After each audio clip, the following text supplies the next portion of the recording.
The story begins with a young man sleeping soundly. He is surrounded by trash bags and empty bottles in a disheveled room, the clock on the shelf reading 12:00. A young man named Shinba rushes frantically, out of breath. He explains that despite setting alarms, he overslept and was an hour late. Overwhelmed with guilt, he calls himself a failure of a boyfriend. His girlfriend, Hizumi, waits for him, holding her phone with a calm, unreadable expression. Hizumi calmly asks when he slept and if he had any caffeine, to which he admits he did not. She wonders aloud how he ever managed to be an office worker for 2 years if he could not wake up even after extensive preparations. She leans in close and remarks that since he is now a fully fledged, jobless individual, his past is irrelevant. Her words leave him stunned and speechless. He can only manage to apologize again. Shinba breaks down, shaking and crying as he begs for forgiveness. Without a word, Hizumi takes his hand and tells him they should go. As they walk away together, Shinba is left utterly confused, wondering if she has forgiven him or not. As they walk down the street, Shinba looks over at Hizumi. He reflects that the woman whose hand he is holding, Hizumi, is his girlfriend. Their destination is the cinema. They are there to see a Western-style hero movie that he had highly recommended. Inside the theater, Hizumi mentions that she has not seen any of the previous hero movies. Shinba enthusiastically reassures her that it is fine and promises to explain everything. As the movie begins, Hizumi sips her drink with a detached expression. Despite his earlier enthusiasm, Shinba falls asleep during the movie. Hizumi notices and calmly takes the large bucket of popcorn from his lap. She then leans over and watches him sleep with a faint, enigmatic smile. Later, at a restaurant, Shinba is still apologizing profusely for falling asleep during the movie he recommended. Hizumi tells him he has been apologizing for a while and that it is enough. To his surprise, she says that she was personally quite satisfied. Shinba is confused, as Hizumi tells him the movie was amusing, but she also saw something even more interesting. When he asks what it was, she puts a finger to her lips and says it is a secret. She teasingly calls it his penalty for dozing off. A waitress brings their food as the conversation concludes.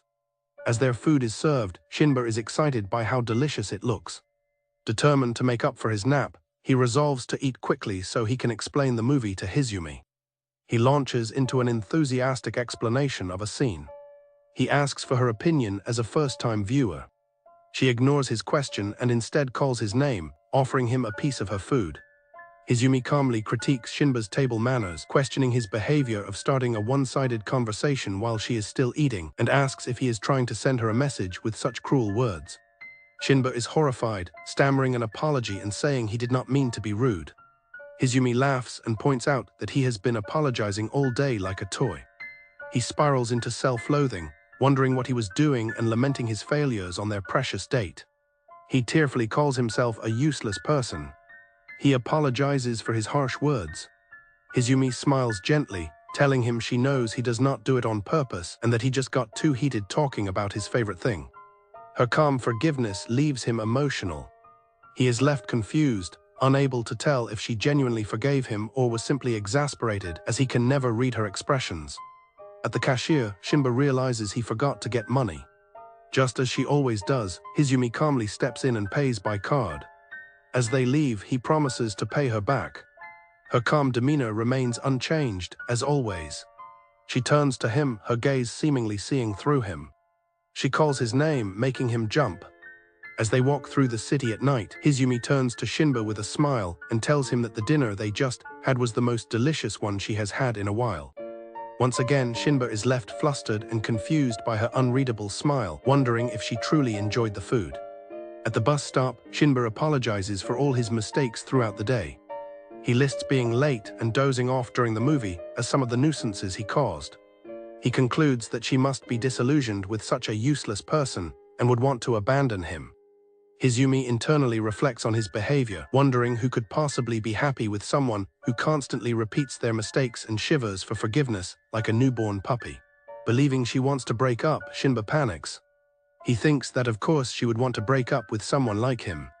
He desperately promises to learn from his mistakes and do his best to make her happy next time. He bows deeply, begging her not to leave him yet. He looks up as she calls his name. Suddenly, Hizumi snaps a photo of Shinba's panicked face with her phone. She laughs, calling his expression amusing, much to his confusion. She then tells him that she had a lot of fun today. She apologizes for making him feel so anxious, telling him she does not mind his mistakes at all. Placing her hands on his shoulders, Hizumi looks at him gently and says that she likes him, asking him to forgive her. She lets out a soft laugh, her expression a mixture of affection and something more complex. Overcome with emotion, Shinba is flustered. He tries to say he likes her too. Before he can finish, the bus doors close as she leans in and kisses him. As the bus begins to depart, she pulls back with a warm smile and tells him she will see him again. He is left stunned and teary-eyed, only able to stammer a goodbye. He remembers that at every departure, she would always say she would see him again. Wiping away tears, he cannot understand what she likes about him. Recalling her confession, he feels a surge of emotion. He clenches his fist, determined to become a better person, someone more suitable for her. Shinba vows to graduate from being a worthless person for Hizumi's sake. Meanwhile, on the bus, Hizumi looks at the photo she took of his panicked, crying face. As tears stream down her own face, she thinks to herself how truly, utterly useless he is. Alone on the bus, Hizumi gazes at her phone, the screen illuminating an ecstatic, almost pained smile on her face as she whispers how happy she is. Hizumi answers a call from Shinba, expressing relief that he only has a cold. She playfully mocks his inability to do anything while sick, telling him to writhe in pain until she arrives. Sitting at her desk, Hizumi savors the thought of Shinba being completely helpless. A feverish Shinba apologizes to Hizumi for the trouble. Hizumi observes his miserable state, noting the fluids seeping from him. She gives him a rehydration solution and other things she bought, assuming he would have no medicine. She remarks that this is her first time visiting his apartment. His apartment is cluttered with strewn-about clothing. The refrigerator is filled with expired food. The mess consists of rotten and broken things hidden away in the back. Hizumi opens the fridge and teasingly suggests the state of his home reflects his life. He apologetically explains that his busy schedule led to the untidy state of his apartment. Hizumi tells him not to worry about it and to focus on getting some rest. She announces her plan to cook for him since she can only stay for the day. With her hair tied back for cooking, Hizumi playfully warns Shinba not to let her food rot. Shinba quickly agrees, promising to eat it all. He lies in bed, feeling miserable for being a burden on her yet again. Hizumi discovers his high school yearbook and asks if she can take a look. Looking at his photo, she comments that he hasn't changed at all. Shinba disagrees, stating that he feels his mindset is completely different now. He explains that his student life never went smoothly, despite his hopes that adulthood would be better. His first job after graduation was a disaster, leading him to quit within 2 years. He laughingly tells her that, as she can see, he's become a proper useless person. Hizumi offers a sharp assessment of his situation, calling him an unemployed man with a naive outlook. The timer goes off, signaling that the meal is ready. She serves him the food, framing it as the direct consequence of his life choices. Shinba hesitantly tries the food. He is amazed by the taste and exclaims that it's delicious. Hizumi watches him, pleased with his reaction.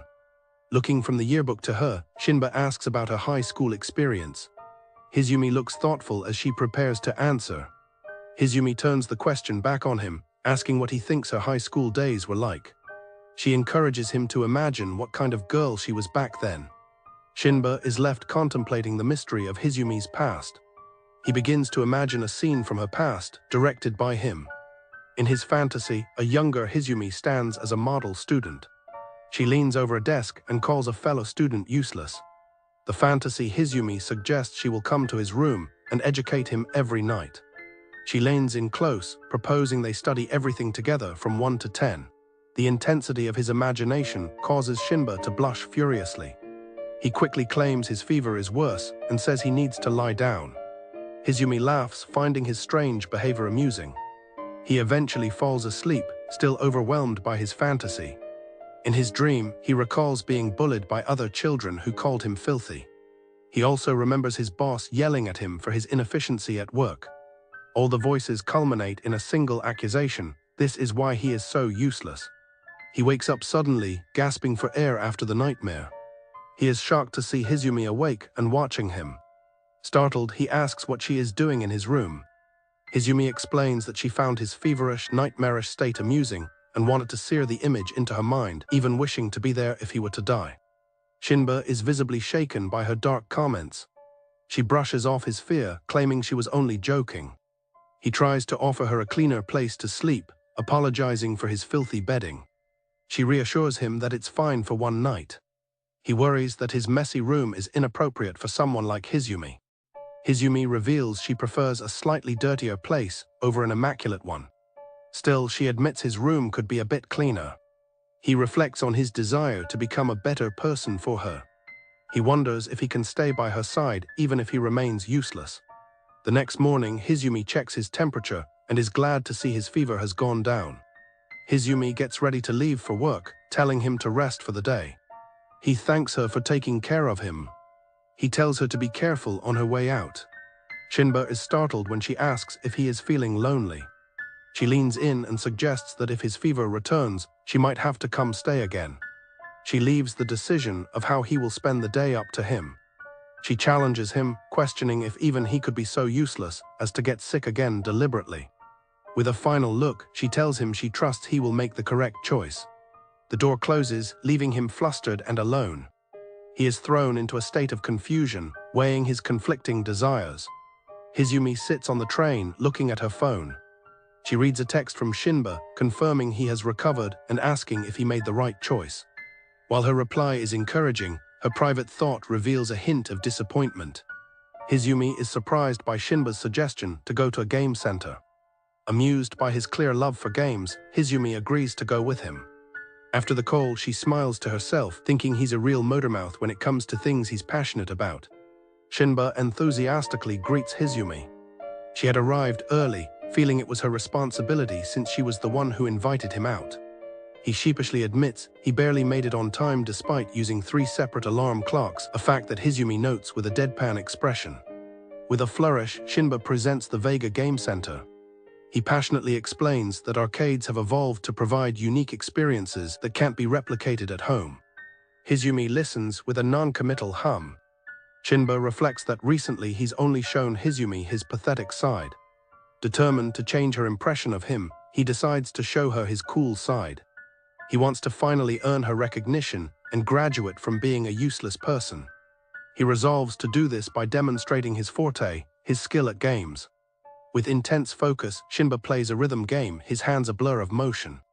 As he plays, Hizumi watches from behind with a completely blank expression. He finishes the song with a perfect full combo and the highest possible score. Shinba celebrates his perfect score.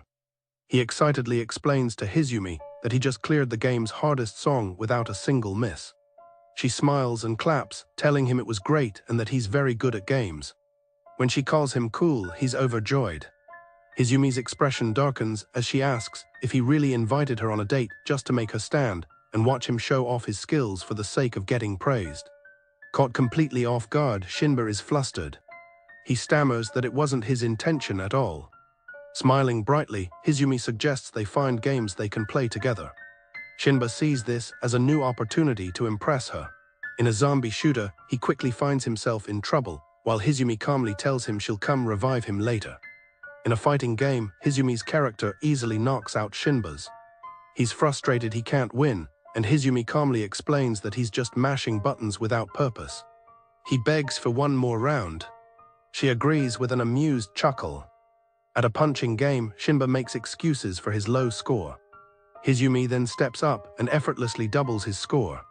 She teases him about how strong he must have been when he had a physical job. Eager to change the subject, Shinba retreats. He points out a crane game with cute stuffed animals. Shinba carefully strategizes at the crane game. He fantasizes about winning a prize for Hizumi and seeing her look at him in a new light. However, before he can act, Hizumi steps in and wins a plushie, leaving him utterly defeated. Hizumi effortlessly beats a flustered Shinba at a racing game.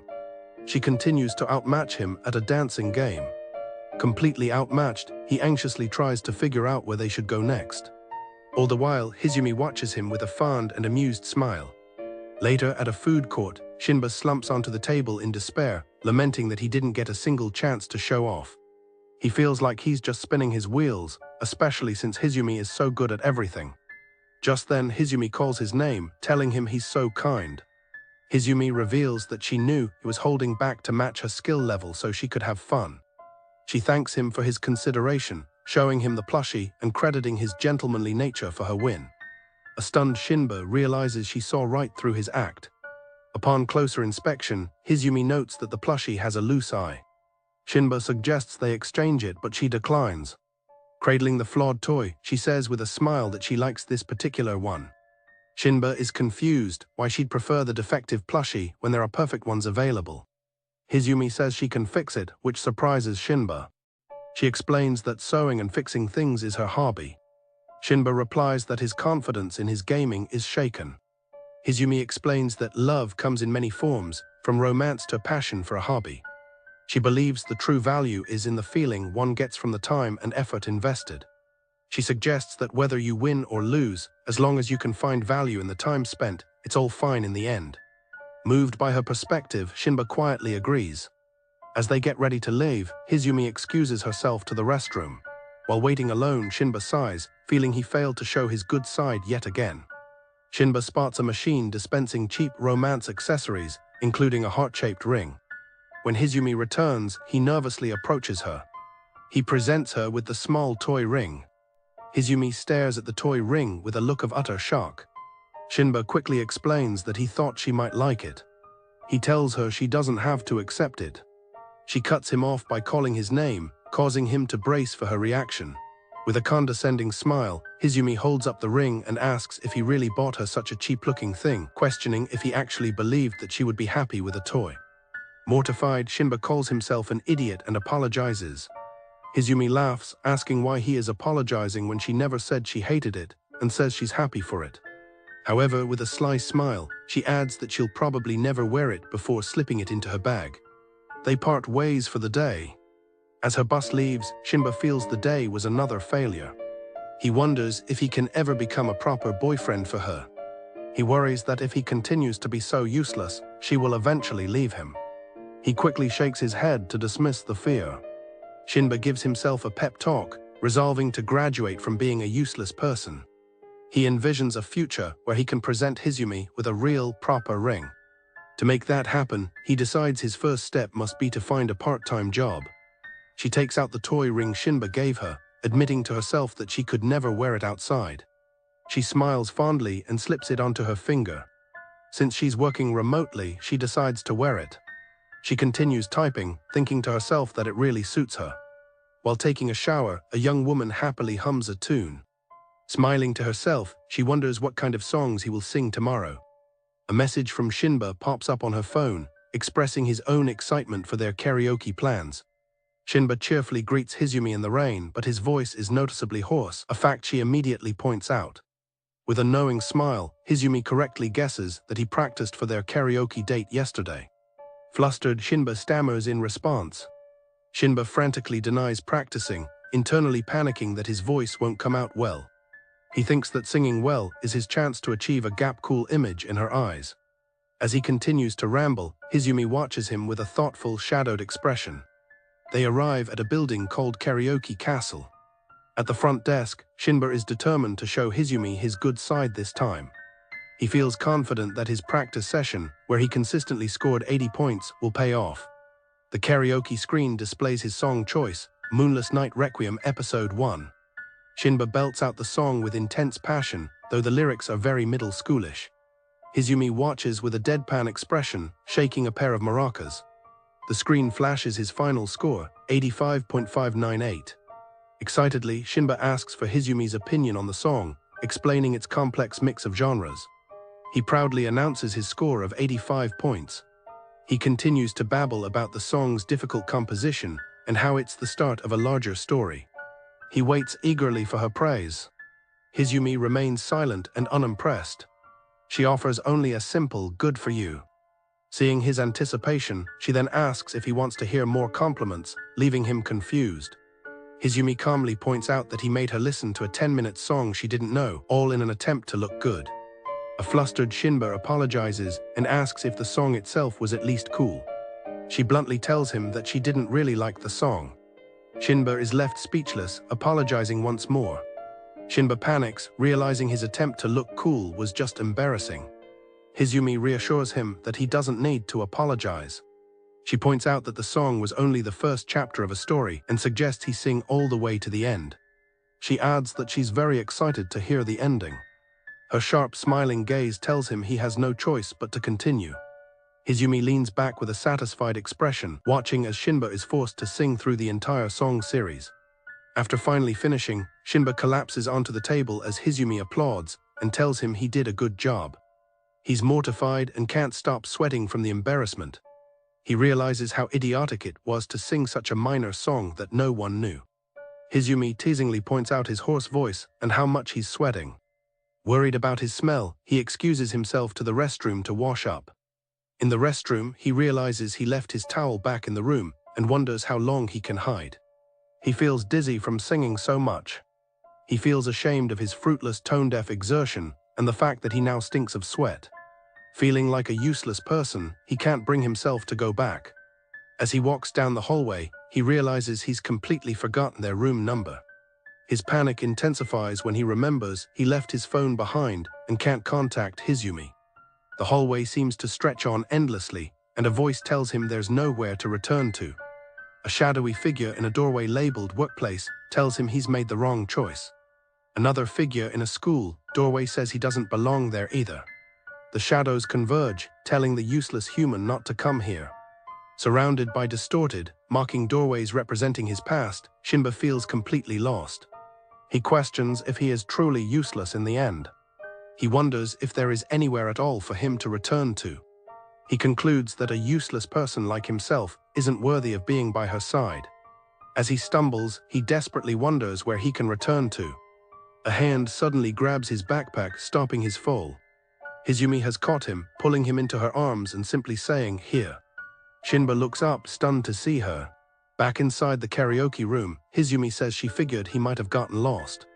Shinba apologizes, claiming he forgot something to wipe himself with and now stinks. Leaning in close, Hizumi confirms that he does indeed smell of sweat. He stammers for her to pull away.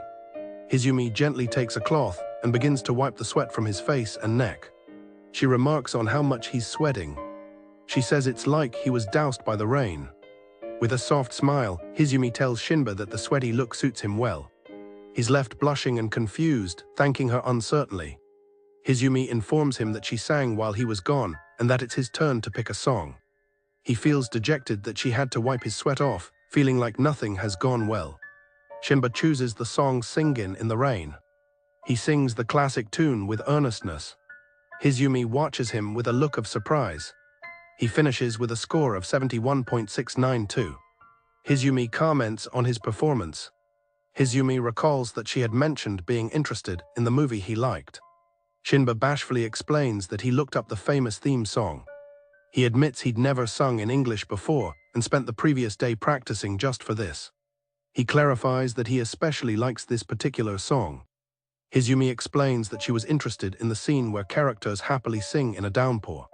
She describes it as a song that extols happiness, sung by people who seem to love the rain itself. She was particularly drawn to the scene where they sing after meeting their lover. Shinba realizes he should have watched the movie instead of just practicing the song. Hizumi gets his attention. She suggests they sing it again, this time as a duet. Shinba reflects on their first duet of Singin' in the Rain. He was so nervous and his throat was so shot that he could barely make a sound. But right behind him was Hizumi with her crystal-clear voice. Her singing was so beautiful and gentle, it felt as if she was adding color to his own voice. They sing together, with her smiling gently at his earnest effort. They finish their duet together on the couch. The screen displays a high score of 93.998, and Shinba marvels at how good Hizumi is despite his practice. He asks if his own singing was terrible. She bluntly confirms that it was.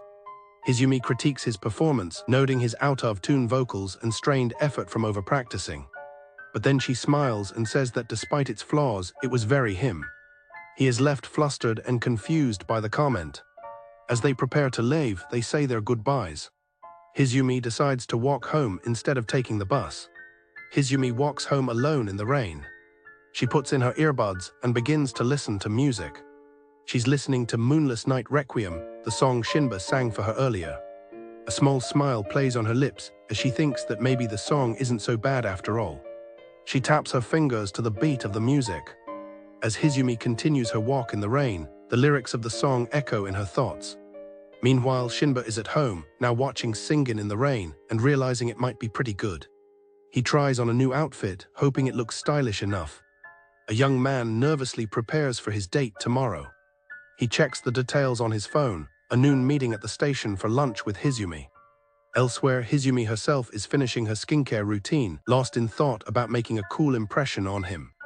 The next day, 5 minutes before their meeting time, Hizumi waits at the station, wondering if Shinba has woken up yet. Just then, Shinba's voice calls her name, apologizing for making her wait. She turns around, surprised to see him. Shinba strikes a pose, greeting her in a flashy new outfit. Hizumi is visibly taken aback, questioning his choice of attire. He proudly explains that he bought new clothes and even styled his hair to match. He's internally convinced that his plan to impress her worked perfectly. The day before, he was thinking about his part-time job interview and getting new shoes. He saw an advertisement claiming women find it disgraceful to be with tacky partners. This sparked a vivid, horrifying imagining of Hizumi calling him unfashionable and suggesting they break up. Despite his limited savings, he found a jacket on sale. He then frantically researched how to style his hair. He was determined not to bring any shame to Hizumi on their date. He internally recounts buying the jacket he thought was cool. He also tried to set his hair and now nervously awaits her verdict. To his absolute shock, she tells him he looks stylish. Overjoyed and disbelieving, he asks if she's serious, and she confirms that she is. Hizumi proceeds to give a detailed, almost surgical analysis of his style, calling it wonderful and radical. She concludes that, above all, the over-the-top jacket and his old pants are a combination that is very much like him. Her words finally sink in, and Shinba realizes his outfit was a complete disaster. He feels the painful gazes of onlookers and is crushed by the humiliation. He apologizes profusely to Hizumi for his poor taste. He then suggests they go clothes shopping after their meal. Hizumi agrees to help, admitting she's not an expert but can teach him the basics. Shinba is intimidated by the fashionable storefronts, but Hizumi reassures him, suggesting that if they go inside as a couple, it will be easier. Inside the first store, a cheerful employee greets them, asking if they are looking for anything. Shinba is so overwhelmed by the customer service that he metaphorically melts into a puddle. His anxiety worsens as he overhears other shoppers whispering about how whack he looks. He shivers with shame. Hizumi watches him, her expression unreadable. Noticing his distress, Hizumi grabs Shinba's arm. She announces that they should go dress up. Shinba is flustered by her sudden closeness. Hizumi looks at him with determination and says, "Shall we?" The other customers are stunned, wondering if they're a real couple. Hizumi begins her styling session by deciding to find a color that goes well with him. She asks to see his wrist. She determines that more subdued, autumnal colors would suit him better than vivid ones. He's flustered by her breath on his hand. He notices how smooth her hands are. Next, Hizumi assesses his build. She notes that his thin, slender frame would look slovenly in loose-fitting clothes. She advises him to try something more slim-fit to complement his silhouette. As she examines him, Shinba is struck by how beautiful her hair looks. Hizumi decides to check his face next. She notices he's blushing and teases that she can't use his face as a reference if the color keeps changing. He panics, telling her not to touch his sweaty face. She coolly replies that she can wash her hands later. Up close, he's amazed by her flawless skin. As Hizumi expertly selects clothes for him, Shinba feels a vast difference between them, imagining she must have built her fashion sense through a sophisticated lifestyle. Shinba's mind wanders, imagining how beautiful Hizumi is. She snaps him out of it, reminding him they're shopping for his clothes. Even though they're so close, he feels a growing distance between them, as if her back is getting further and further away. Shinba tries on the new outfit and asks for Hizumi's opinion. She smiles and tells him it suits him, adding that at least he doesn't look out of place anymore. Thrilled with her approval and the jacket she chose, he thanks her profusely. He feels a surge of self-confidence. Feeling bold, Shinba suggests they take a picture together, but Hizumi gives an instant, firm no. He immediately panics, thinking he got ahead of himself. She clarifies that it's not him, she just doesn't like having her photo taken. He's surprised by her reason. He's left wondering why someone so beautiful would feel that way. Hizumi leads them to one last store. As they enter another fashionable shop, Shinba's anxiety returns when an employee approaches. He almost reverts to his melting state, but he catches himself, determined not to be lame again. Hizumi is already browsing nearby. With his new resolve, Shinba confidently interacts with the store clerk. All the while, Hizumi watches him from a distance with a quiet, unreadable expression. The clerk shows him a new jacket. Hizumi calls out to Shinba, showing him a hoodie with his favorite hero on it.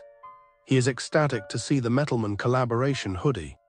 He can't believe the limited edition piece is still in stock. He eagerly asks if he can wear it home. He rushes to the counter to purchase it.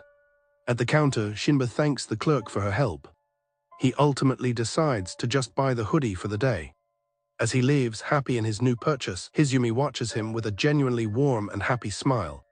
Outside, Shinba expresses his satisfaction with the day's unexpected expenses and the clothes Hizumi picked out. He's especially happy about getting the limited hoodie.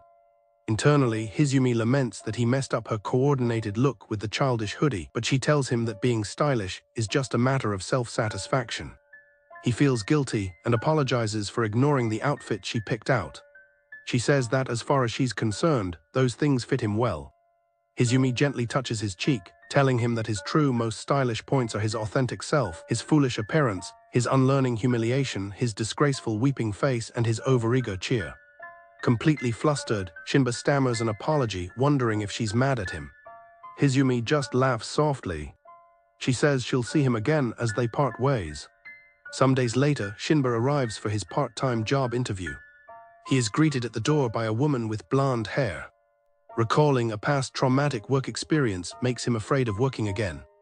However, he is determined to build something for himself, just like Hizumi, so he can chase after her and graduate from being a useless human. Believing it's what she would want for him, he steps through the door. The young man anxiously reviews the plans for their date at M*Uzi Park, the grand stage for their outing tomorrow. He feels immense pressure, knowing it's Hizumi's first visit and he can't afford any mistakes. He has researched popular attractions and efficient routes, creating a detailed escort plan for his girlfriend's sake. Hizumi, ready for bed, shares his determination to make their first date at the park an unforgettable one.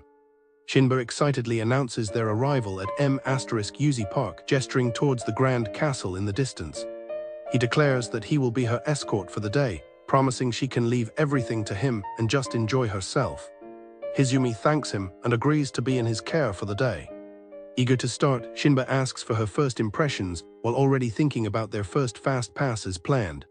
Two high school girls turn around after being approached. While Shinba consults his phone, he asks Hizumi to give him a minute. Hizumi asks the girls if they are looking to have a photo taken. Shinba offers to take the picture for them and they thank him. Hizumi takes the phone and counts down to snap a commemorative photo for them. The girls offer to take a photo of the couple in return, causing Shinba to panic. Hizumi smiles and politely declines, thanking them for their consideration. Shinba recalls that Hizumi hates being photographed. He laments that they've never managed to get a single photo of them together since they started dating. Shinba wonders how he can get Hizumi to take a photo to preserve a piece of their memory together. Shinba excitedly announces their first stop is the jet coaster, the most famous ride in the park, which Hizumi looks forward to. Hizumi reminds him that he's not only bad with heights, but also gets carsick easily. He sweats but insists he'll be fine, claiming jet coasters are an exception. Internally, however, he admits he's terrified and can't say something so pathetic to his girlfriend's face. Shinba resolves to act as the cool, unperturbed boyfriend for Hizumi's enjoyment, believing the medicine he took will help him endure. As the coaster speeds along, Hizumi has a wonderful time while Shinba looks utterly horrified. The ride reduces him to a metaphorical puddle, far from the cool image he was aiming for. Hizumi supports a very sick Shinba, telling him to hang in there as they're almost at the restrooms. After he emerges, she hands him a bottle of water and some medicine. She tells him he should have just said something if he was bad with the ride, calling him out for only being good at putting on airs, to which he apologizes. Shinba's day gets worse when he discovers the fast passes have all run out.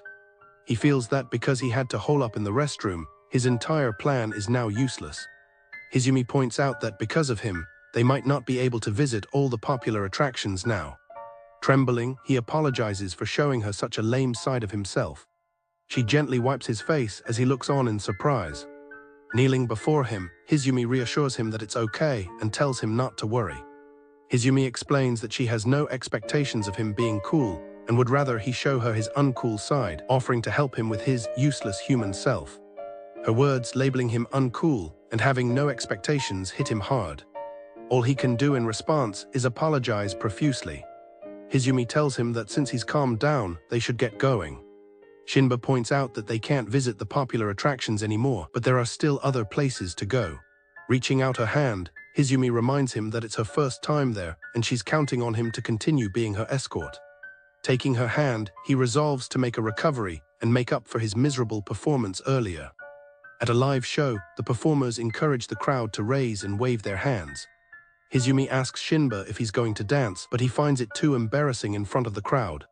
She leans in close, reminding him that he's supposed to be escorting her, which includes choreography. He tries to participate, but Hizumi notes how small his moves and voice are. He feels his body won't move, frustrated that his attempt to make even a small comeback is failing due to embarrassment. The show announces a photo opportunity with the park's mascot, N*Siki. Shinba eagerly tells Hizumi they should go take photos, and she agrees. However, she offers to take the photo for him, confirming his suspicion that she won't be in it. He feels dejected, believing he's totally ruined her first experience at the park. He wonders if she would agree to take a photo with him if he could just successfully escort her for the day. While waiting for Shinba, Hizumi is recognized by one of the high school girls from earlier. The girl thanks her again, explaining that they were nervous first-time visitors from the countryside. She gushes about how beautiful and cool Hizumi is. The girl then works up the courage to ask why she saw Hizumi with her boyfriend but didn't see them take a picture together. Hizumi asks the girl an unexpected question, if she likes it when she looks at herself. The girl admits she doesn't like it that much, and Hizumi agrees that she feels the same way. Hizumi elaborates that she doesn't like it when she looks at herself. The girl counters that she might like looking at a photo if it's taken with her friend. She explains that even if she doesn't like seeing herself, being with a friend she likes makes it a bit better. The girl suggests that photos are meant to preserve feelings, like the enjoyment of coming to the park with her friend. She proposes that taking a photo to not forget a feeling, like the happiness of Hizumi calling out to them, isn't a bad idea. Her friend returns, asking what they were discussing. Hizumi reflects on the concept of preserving feelings in the moment. Shinba introduces the next attraction, Flash Talk, where you can talk to Flash the Turtle. He explains that there's a question time where you can ask Flash anything and he'll give a fun reply, which Hizumi finds interesting. On screen, Flash the Turtle greets the audience, calling them the best. The crowd, including Shinba, cheers wildly. When the host announces question time, Shinba eagerly raises his hand. A blonde young man is chosen from the crowd. The host asks his name, which is Tetsuya, and invites him to ask a question. With his girlfriend watching, Tetsuya asks Flash if he has anyone he likes. Flash declares that he does have someone he likes, his beloved child Squamato. The audience cheers for Flash's heartfelt answer. Flash then puts Tetsuya on the spot, asking if he has someone he likes too. Tetsuya becomes flustered and speechless as his girlfriend grabs onto him. Tetsuya's girlfriend urges him to answer, but he finds it too difficult in front of the crowd. Shinba remarks to Hizumi that he doubts he could say anything either if he was being gawked at like that. Flash announces it's time for the final question. Putting his doubts aside, Shinba raises his hand and is chosen. He gulps, realizing the moment has come. Nervously, Shinba introduces himself to Flash. He asks Flash for advice on how to become a cool man. Flash suggests starting by honing oneself or building a wealth of experiences. But Flash adds that he believes it's more important to be able to convey affection to loved ones than to be cool. Flash points out that he himself says he loves Squamato a lot, using Tetsuya as an example. He then turns the question back to Shinba, asking if he also has someone he loves. Shinba looks toward Hizumi, who is right next to him. Flash throws down the gauntlet, asking Shinba if he can be like him and convey his love. With the crowd watching, Hizumi tells Shinba that he doesn't have to force himself, as it's embarrassing. Shinba's mind fills with negative thoughts about how he's ruined the day and acted pathetically. He worries about whether a public confession would make Hizumi happy. He stands frozen, microphone in hand, under the expectant gaze of the audience. Shinba gathers his courage and shouts into the microphone that he likes Hizumi. Hizumi stares at him, her eyes wide with shock. As they leave, Hizumi has to support Shinba, whose legs are trembling. He apologizes, assuming it was embarrassing for her. Hizumi notes that the crowd clapped and whistled for him, causing his legs to buckle from the pressure. She asks him why he didn't stop when she gave him an out. He explains that he had a feeling that if he stayed quiet, it would all be a lie. He confesses that he likes Hizumi, who stays by the side of a useless human. He resigns himself to the idea that there's no way she could be happy about his confession. Hizumi pulls a flustered Shinba close and with a gentle smile takes a selfie of the two of them. Stunned, Shinba asks Hizumi why she suddenly took a photo. She tells him it's so he can recall this feeling later. Looking at the photo, Hizumi admits to herself that she didn't hate seeing them together that much after all. Later, Shinba thinks about the strange day and his many mistakes, but he's glad they got their first picture. He looks at the photo on his phone, admiring how pretty Hizumi is. Shinba smiles fondly at the photo on his phone. Suddenly, he receives an incoming call from Kokoro Drugs. His happy expression shifts to one of wide-eyed shock. Meanwhile, Hizumi is also looking at their photo in her room. She receives a new message. Shinba's message reveals he got a part-time job at a drugstore and vows to become a splendid boyfriend for her. Hizumi sits on her bed, reading the message. After reading it, she falls forward onto her bed. She buries her face in her plushie. Hizumi lies on her bed with a soft, knowing smile. At the drugstore, two employees discuss the new hire, Ishikawa Shinba, starting tomorrow. One manager asks the other employee, whom she calls Bumpkin-chan, to train the newcomer, warning her to be gentle as he seems like a useless sort. A coworker teases the high schooler from the park about her trip to M*Uzi, revealing she's the one who got her the complimentary tickets. The high schooler nervously agrees to help out if the new hire proves to be unmanageable. Her coworker sits back, wondering if the useless human-kun can work there properly, setting up Shinba's first obstacle on his path to corporate comeback. On their date, Shinba asks Hizumi if they can go to Animart for a new manga release. Hizumi notes that it is an anime and merchandise store quite a walk away, but she agrees to go, gently teasing him about how much he must love the manga to go to such lengths. Inside the store, they find themselves in the adult comics section. Hizumi remarks on the selection while playfully teasing Shinba, who averts his eyes in embarrassment. She correctly deduces that he lacks the courage to buy such books in person, but has likely collected them digitally. While looking at the merchandise, Hizumi observes that people pursuing their passions shine brightly. When he looks dejected, she gently lifts his chin and offers to listen to him talk about his hobbies in the future. After Shinba buys a romance manga, Hizumi leans in close to ask what he likes about it, suggesting it might be the girl on the cover. She continues to tease him, noting that the cover character resembles someone they know, causing Shinba to become flustered. She learns it's the first volume and finds herself invested in the story. Later that evening, Hizumi lies in her bed reading the manga Shinba bought, wondering what will happen next for the main characters. She looks at an illustration of the male character confessing his love. Hizumi smiles to herself as she reads. Clutching the book to her chest, Hizumi closes her eyes with a contented smile, genuinely hoping that the characters in the story will find happiness. Hizumi receives a text from Shinba-kun, who apologizes for sleeping in and says he will be there at 2 p.m. While working her shift at Moon Coffee, she takes a business call, agreeing to make some adjustments after the holiday. After her call ends, she notes the time is 1:40 p.m. She calculates that there are 20 minutes remaining until he arrives. To pass the time, Hizumi begins to doodle in her notebook. She sketches various apologetic faces, wondering which expression Shinba will use.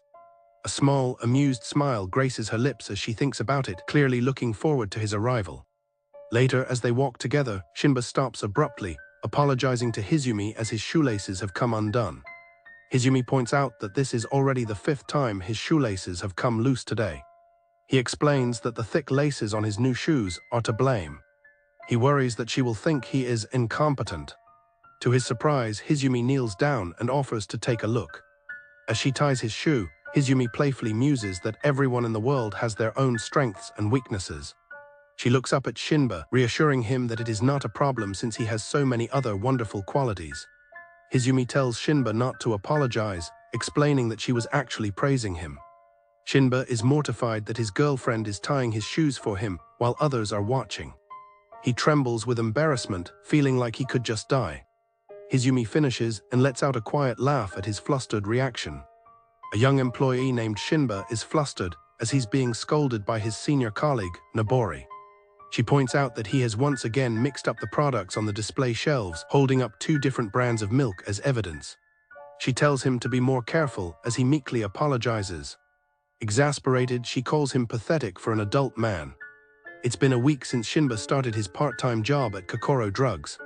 He reflects that due to his poor memory, he's made many mistakes and has been frequently reprimanded by Nobori. She tells him to fix his latest error and to ask for help if he's unsure about something. When he thanks her profusely, she seems secretly pleased to be relied on by someone older. While complaining to a coworker that Shinba is useless, Nobori recalls hearing rumors about him quitting his last job. However, she privately observes him diligently taking notes and admits to herself that he's making fewer mistakes. She reconsiders, thinking he isn't entirely incapable with the right guidance. She begins to wonder if he lacked proper training at his previous job. Her thoughts are interrupted as she announces that she and a dazed Shinba are taking their break. In the break room, Nobori and Shinba are greeted by their manager, Orachi. Nobori immediately complains to Orachi about how rough her day has been due to Shinba's mistakes. Orachi calmly points out that making 4 mistakes is an improvement over the 5 he made yesterday and suggests that Nobori should praise him. Nobori angrily rejects the idea of praising Shinba, claiming that pampering men only allows them to take advantage. Her outburst motivates Shinba, who vows to work even harder. He asks her why she seems to treat men so harshly. She begins to explain that she grew up in an old-fashioned town where young women were constantly underestimated. Nobori continues, explaining that her tough attitude developed from dealing with condescending men in her hometown. Orachi listens in as Nobori explains she's staying with relatives to attend high school but has another goal in mind. She passionately declares her true ambition, to become a cool city lady. The term leaves Shinba completely confused. Nobori describes her ideal woman as independent and reliable, a description Shinba finds familiar. She adds that she applied for the job because she thinks her manager, Orachi, is cool. She then excitedly recounts meeting her true idol at an amusement park, an encounter that made her incredibly happy. Shinba relates to her admiration, mentioning that his own girlfriend is that type of person. Nobori is shocked to learn that Shinba has a girlfriend. He proudly describes her as the best, saying she's cool, older, and accustomed to city life. Nobori counters that her idol is second to none. Not willing to back down, Shinba insists that his girlfriend is the most wonderful person in his life, bar none. The two glare at each other, a fierce rivalry suddenly ignited between them. The argument escalates, with neither Shinba nor Nobori realizing they are praising the same person. To settle the matter, Nobori challenges Shinba to a showdown where they will compare pictures. As they agree to the terms, Orachi calls out to Shinba.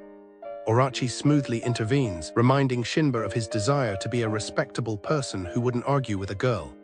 Shinba is flustered by her words. She tells him that if he strives to be a professional boyfriend, his girlfriend will be proud. She asks him what a talented man should do to make his beloved girlfriend happy, effectively shifting his focus. Completely inspired, Shinba becomes fired up, vowing to devote himself to his work with a calm heart. He dashes out of the break room as Orachi says she expects much from him. Nobori watches him go, noting that their break isn't over yet. She asks Orachi if she was being serious, and Orachi admits she was just trying to get him to stop making a scene. Another coworker warns Nobori not to overwork herself, but she is more concerned that Shinba took the speech so seriously. Orachi explains that people who try hard to seem confident often have hidden strength. Nobori asks if that's how Orachi became a store manager. Orachi denies this, proudly stating she's been full of self-confidence since birth while snapping a selfie with her lunch. She adds that she likes useful, easy-to-control people like Shinba, leading Nobori to realize he was partly hired as a toy. As closing time approaches, Nobori gives Shinba instructions for his final tasks. He immediately apologizes for the clutter and gets to work folding boxes. Nobori thinks to herself that his apologies are splendid. Just then, a man in a suit approaches her register. The man slams a bottle of medicine on the counter, startling Nobori. He addresses her as Lil Miss and demands a refund. Nobori is taken aback and notices he smells of alcohol. He explains that he bought the wrong kind before a drinking party. When Nobori asks for a receipt, the man claims he didn't get one but insists on the return. Nobori politely explains that store policy forbids returning opened goods without a receipt. The man becomes aggressive, demanding she be more flexible and forcing her to bow in apology. He threatens to report her to the manager, just as Orachi emerges from the back room. On the verge of tears, Nobori feels frustrated by her inability to stand up to the condescending customer. She's not scared, just angry at the unfairness of the situation. The man belittles her as a little miss who doesn't understand society. As Orachi watches sternly, Shinba suddenly steps forward to intervene. Shinba startles everyone by offering the irate customer a deep, sincere bow and a formal apology. Nobori is shocked by his intervention. The customer is taken aback by the sudden display. Though visibly trembling with fear, Shinba's intense apology unnerves the customer. When the man's friends call for him to hurry, he decides to leave. After the man is gone, Shinba collapses in relief, admitting how scary that was. Nobori asks why he did it. He explains that he was terrified but thought a joint apology might appease the man. Nobori points out that Shinba was crying. She teases him for not being manly, even as she wipes away her own tears. She quietly whispers that his actions made her feel safe. As she prepares to close the store, Shinba is still trembling. He reaches out and takes her arm. Holding his arm, Nobori offers Shinba a rare compliment, noting his improvement at stocking shelves. Shinba beams with happiness. He thanks his senpai profusely as Orachi watches from the doorway. Nobori reflects that while he may not be professional, he might have some talent in him. As Shinba leaves the locker room feeling exhausted, he is surprised by Hizumi, who calls his name. Shinba is shocked to find Hizumi waiting for him. She explains that she was in the area for work and decided to stop by. He grows nervous, misinterpreting her neutral expression as anger. She asks him how his part-time job went. Shinba dejectedly recounts his difficult day, admitting he made many mistakes and was dressed down by a younger girl. Fearing her disappointment, he braces for her to get angry. Instead, Hizumi gently pats his head. She then pulls him into a sudden, comforting hug, much to his surprise. As Hizumi embraces him, she comments on the heat. She notes that she's sweating. A flustered Shinba protests, worried that he's sweaty from work. Ignoring his concerns, she simply asks him why he thinks she is hugging him. Hizumi holds him close, pondering why she would embrace someone who feels he has nothing to show for his efforts. She whispers that she is very curious and asks him to tell her his thoughts. Shinba shouts that he doesn't know why she's hugging him. Hizumi laughs and decides to ask a different question. She asks if he hated the hug or if he was happy. After a moment of hesitation, he shyly admits that he was really happy. His answer brings a satisfied smile to her face. Still flushed from the heat and emotion, Hizumi smiles brightly and tells Shinba that his happiness will be their little secret. Flustered, he can only agree. Feeling exhausted, Nobori leaves the locker room. She is surprised to find Shinba still there, holding hands with a woman. Both Shinba and Hizumi are startled by her sudden appearance. Nobori recognizes the woman as her idol and lets out a scream of disbelief as Orachi also appears. Orachi immediately identifies Hizumi as Shinba's beloved girlfriend. Orachi teases Hizumi, asking if she's worried Shinba will be stolen away by her. A tense atmosphere forms as Hizumi responds only by quietly saying Orachi's name, leaving Shinba and Nobori confused. After finishing her shift, Hizumi is spotted by her co-workers. A young man, Shinba, calls out to her as his enthusiastic colleague rushes forward. The girl excitedly thanks Hizumi for helping them out in the past, her reverence shining through. One of Shinba's co-workers laments that Hizumi doesn't seem to remember him, feeling as insignificant as a wayside weed compared to a flower. As the group walks, Hizumi asks if it's alright for an outsider to join their workplace party. Her friend steps in, reassuring her that as her best friend and Shinba's girlfriend, she is more than welcome. The woman, Orachi, puts her arm around Hizumi, teasing her with backhanded compliments about her new relationship. Their intense dynamic makes the other co-workers nervous, wondering if the two are really friends. Orachi then cheerfully announces that she's taking everyone for yakiniku to hold a welcome party for Shinba, dragging her friend, Hizumi, along. At the yakiniku restaurant, Orachi proudly presents a lavish spread of meat, announcing that the meal is her treat. Shinba and his co-workers are stunned into silence, completely in awe of the feast before them. Shinba eagerly tries to grill some meat for Hizumi, but his attempts are clumsy. He mistakes the different cuts of meat. He eventually presents her with a charred piece. Just as Hizumi says she'll handle it herself, Orachi intervenes, telling him burnt food is unhealthy and offering him a perfectly grilled piece instead. Orachi moves closer to Shinba, praising him as a golden egg and offering him a piece of high-quality meat as a prize for his hard work. As she leans in to feed him, telling him to say "awa," Hizumi watches the interaction from across the table with an unreadable expression. After Shinba swallows the meat, he stammers that it was very tasty. As he savors it, a silent and intense stare-down occurs between Hizumi and Orachi. Orachi smirks confidently, while Hizumi's expression remains cold and impassive. One of the co-workers asks how Hizumi and Orachi know each other. Orachi reveals they were high school classmates and members of the handicraft club. She laughingly adds that it felt more like a cosplay club for her, since she preferred wearing things over making them. Shinba asks if she still cosplays, and she confirms that she does. Orachi gushes about her passion for cosplay and the praise she receives online. She mentions that since they found employment, she has had Hizumi help with her outfits. Hizumi interjects that she was paid for her time, as she finds Orachi's personality difficult to handle. Her comment piques Shinba's curiosity, and he shyly asks Hizumi if she ever did cosplay as well. Hizumi replies that she didn't enjoy the one time she tried it. Orachi teases her, calling the outfit a masterpiece and threatening to find a picture. This makes Shinba extremely flustered and curious. Annoyed by Orachi's drunken antics, Hizumi announces she's going to wash her hands, and her co-worker decides to go with her. With the others gone, Shinba remarks that Hizumi and Orachi don't seem to get along that badly despite their sarcasm. Orachi changes the subject, bluntly asking Shinba if he and Hizumi have slept together yet. He chokes on his drink in shock. When she presses further, asking if they have at least kissed, a flustered Shinba admits they have not. Orachi's questions cause Shinba to doubt his own relationship. He admits he's not even sure if they're really dating. While he believes Hizumi doesn't hate him, he confesses his deep-seated fear that as a useless person, if he demands anything more from her, she will begin to resent him. Orachi summarizes his dilemma. He doesn't know if Hizumi truly loves him and doesn't feel like they're actually dating.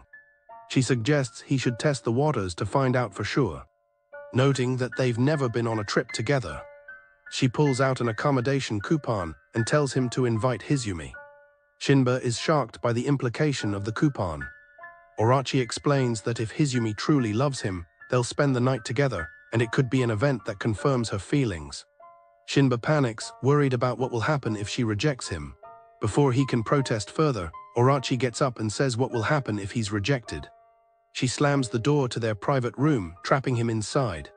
Pinning a terrified Shinba down, Orachi suggests that if Hizumi rejects his invitation, he can simply go with her instead. She leans in close, whispering that she's been itching to stretch her wings and wouldn't mind doing so with a gentleman like him. A flustered Shinba reacts to being called a gentleman, just as Hizumi slides open the door, catching them in a compromising position. Hizumi stares at them with a cold, suspicious gaze. Orachi quickly apologizes to Hizumi, claiming she got a bit drunk and was just bothering Shinba. Hizumi and Orachi trade passive-aggressive remarks. Hizumi sarcastically notes it's good Orachi wasn't so drunk as to go after someone with a girlfriend. Orachi retorts with feigned concern for Shinba's purity. Watching their tense exchange, Shinba becomes more confused than ever about whether they are friends or foes. Orachi whispers to Hizumi that men like Shinba are precious. She warns that he can be easily snatched away if Hizumi lets her guard down. After delivering her warning, Orachi cheerfully announces it's her turn to use the restroom and leaves the couple alone. Shinba tries to explain the situation with Orachi, but Hizumi says she already knows. He then remembers the meat he was grilling for her. He finds it completely charred. He's devastated. Hizumi apologizes, explaining she was trying to replicate Orachi's tasty grilled meat, but got distracted and forgot about it. Hizumi tells Shinba not to worry, admitting she doesn't care for Orachi's grilling anyway and knows he can only focus on one thing at a time. She explains that grilling while maintaining a conversation is difficult. She then perfectly cooks a piece of meat and offers it to him. Amazed by how delicious it looks, he impulsively grabs her and pulls her closer. Shinba pulls Hizumi onto his lap. She leans in and feeds him the piece of meat. After one bite, he's stunned by how good it is. She asks if it's better than before, and he confirms it is, his heart pounding in his chest. Hizumi notes his reaction. She points out that his heart is beating faster than before. She adds that his breath is rougher, and his tongue is more satisfied. She tells him they are going to rehearse something. She begins to count down from 3, leaving him utterly confused. At Hizumi's prompting, Shinba confirms his racing heart and heavy breathing when she asks him why he's feeling this way. He becomes flustered and blurts out that it's because the food was delicious and because he loves her. She gently pinches his cheek and says that's right. Leaning in close, Hizumi smiles and tells Shinba to remember this one specific taste, her own taste. A blushing and overwhelmed Shinba is left completely speechless by her intimate words. After saying goodbye to their co-workers, Shinba and Hizumi are left alone. As they stand together, the accommodation coupon in his pocket feels heavy, and Orochi's words about testing Hizumi's love echo in his mind. Hizumi boards her transport and waves goodbye to Shinba. Left alone on the platform, he clutches the coupon in his pocket, filled with a single pressing question: does Hizumi truly love him as her lover? The first person he ever loved stood in the rain, offering a quiet apology and a final goodbye. His first friend waved a casual hand, offering a simple sorry and a see you. The first senior he knew callously dismissed him, telling him not to come anymore. A woman named Hizumi stands in a doorway, her parting words not of finality but of hope. She tells him she will see him again. Those were the words spoken to him on the day they first met. It's been a week since he left his job, and he stands aimlessly before an arcade game. He wanders the streets, feeling too unmotivated to even look for a new job or enjoy his hobbies. Since leaving his job, he feels as though his own limbs have given up on him. His aimless wandering leads him to a small, local cinema. A sign announces the cinema's impending closure in just 7 days. He notes that while the place is old, the tickets are cheap. He thinks that maybe a movie is the perfect distraction for his current state. Deciding it's a good way to pass some time, he buys a ticket. He pushes open the door and enters the theater. He covers his nose, immediately noticing the smell of mold in the air. The place is clearly beat up and worn out. He initially believes he's the only person in the audience. Then he sees her, a lone woman sitting in the empty rows. She turns her head and their eyes meet for a moment. He is taken aback by her presence. With only the two of them in the theater, he muses that some people must have strange tastes as the film begins to roll. After the movie, Shinba comments on its obvious low budget. Hizumi calls out to him, catching him by surprise. She smiles and asks if he's a movie fan. He admits that he normally only watches superhero movies and is only here because he was just fired. His honest, slightly pathetic reason makes her chuckle. She explains that the cheap price is because the owner only screens old, low-budget movies as a hobby. She adds that since the place is closing in a week, she's usually the only one there. Stretching, she says she doesn't care for popular movies, preferring old classics and low-budget films like this one. She enjoys them because she can feel the creator's passion and the clever tricks they use to work around their limited budgets and technology. Shinba can't help but point out that despite the passion, the movie's result was still terrible. Hizumi suddenly invites him to come every day until the closing date, leaving him stunned. She explains that the old, moldy theater holds a lot of memories for her, and she wants someone else to be there for its final moments. She confirms that the place holds both good and bad memories for her. He agrees to her proposal, saying he'll come if he feels up to it. She accepts his non-committal answer and prepares to leave. At the door, she turns and waves, telling him she'll see him again. He reflects on how long it's been since someone said that to him, marking this as their first official meeting. During one of their talks, he confesses his feelings of being a useless human with no prospects who always escapes into self-indulgence and gets nowhere. He tells her that while it would be easy to just give up, he can't. In response, she suggests he try living on as the useless human he is. Hizumi accurately describes his state as someone who can't forgive his own uselessness, constantly trying and failing to move forward, trapped in an eternal struggle. He agrees with her assessment and apologizes for being a sad excuse for a human. She reassures him that he doesn't need to apologize because being stuck isn't inherently bad. The week they spent together at the theater concludes. The story returns to the present on the cinema's final rainy day.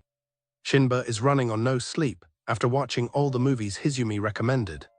Hizumi arrives and expresses concern over his tired appearance. He proudly shows her the pamphlets for the movies, explaining that he watched them all and even bought the entire collection online, much to her surprise. He shyly confesses that he stayed up all night because he was so eager to talk to her about the films. He feels a sense of urgency, believing this is his last opportunity to really talk with Hizumi. The final screening begins. His lack of sleep finally catches up to him, and he passes out mid-movie. Hizumi notices a jacket has fallen to the floor. She gently places the jacket over his sleeping form. He dreams of all the things he wanted to discuss with her. She watches him with a gentle smile. He wakes up on her lap, feeling a sense of happiness. After the movie, standing in the rain, he apologizes to Hizumi for falling asleep. He asks what kind of movie their last one was. She tells him it was a romance movie with a happy ending where the couple got together, and she reflects on whether it was a fitting finale. He berates himself, feeling that by falling asleep, he defeated the entire purpose of watching their final movie together. The thought of another final goodbye fills him with dread. He chases after her through the rain, calling out her name. Gathering all his courage, he asks if she would be willing to watch a movie with him again. Hizumi turns and asks if he is asking her out on a date. He becomes extremely flustered, trying and failing to explain his intentions. He realizes his panicked rambling now sounds exactly like a love confession. She cuts through his stammering and asks him plainly if he wants to go out with her. Shocked, he stammers out a yes. Hizumi lists all the reasons their pairing seems illogical. He's jobless and unreliable, while she's a stranger he barely knows. She asks him if he truly believes a love story like theirs could have a happy ending. Crushed, he agrees with her, believing happiness with a useless person like him is out of reach. Tears streaming down his face, Shinba confesses that despite everything, he had so much fun watching movies with her. His genuine confession seems to move her. She extends her hand towards him and says, "Sure, let's go out then." He stares in disbelief, unable to comprehend her acceptance. She takes his hand and tells him that from now on, he is her boyfriend. She defines their relationship. He's going out with a strange woman who spends her time alone in a beat-up theater. She then asks him what that makes her, prompting him to say it out loud. He finally says the word, realizing that a useless human like him is now going out with a girlfriend. Tears stream down her face as she smiles at him. She tells him she'll be in his care. As her inner thoughts reveal, she initially thought his interest was just a whim. But no matter how many times he saw her disgraceful side, he always promised to see her again. She initially thought his interest was a whim that would end when he saw how useless she was. Despite her flaws, she found herself falling deeper in love with her boyfriend. The scene returns to the present, with Hizumi waving goodbye and promising to see him later. He holds an accommodation coupon, thinking a trip might be the perfect event to confirm her love for him. He realizes he never properly confessed that day, and decides to do it on this trip to solidify their feelings. Hizumi quietly suggests they go on a trip sometime. Shinba is surprised by her suggestion. Meanwhile, Orachi reveals on a phone call that she was just dumped but has successfully arranged the trip for Hizumi. She wonders aloud if the trip will make them act more like a couple. Orachi's warning about someone snatching him away if she's not careful rings in her ears. She sits on the train, reflecting on their unique relationship and remembering his joyful expression. While driving along a coastal road, Hizumi announces to Shinba that they've arrived. A nervous Shinba questions if she's sure about going on this trip with him, but Hizumi playfully reminds him that he was the one who wanted to come after getting the coupons. When he asks where she got the coupons from, she looks ahead while driving. Hizumi reveals that Orachi gave them to her. Hizumi wonders if Shinba actually wanted to go on the trip with Orachi. Meanwhile, Shinba recalls his own excitement, revealing he used the money saved from the coupons to buy a mecha shark water gun from a movie she likes, eager for a showdown later. As they drive, she asks if he was saying something, but he dismisses it. Hizumi points out that he only bought one, to which he can only apologize. At the crowded beach, Shinba reflects on his surprise that Hizumi would invite him on a trip. He resolves to use this rare opportunity to confess properly and proudly declare that they are lovers. His inner temptation, personified by Orachi, whispers that he might get lucky and even get a kiss.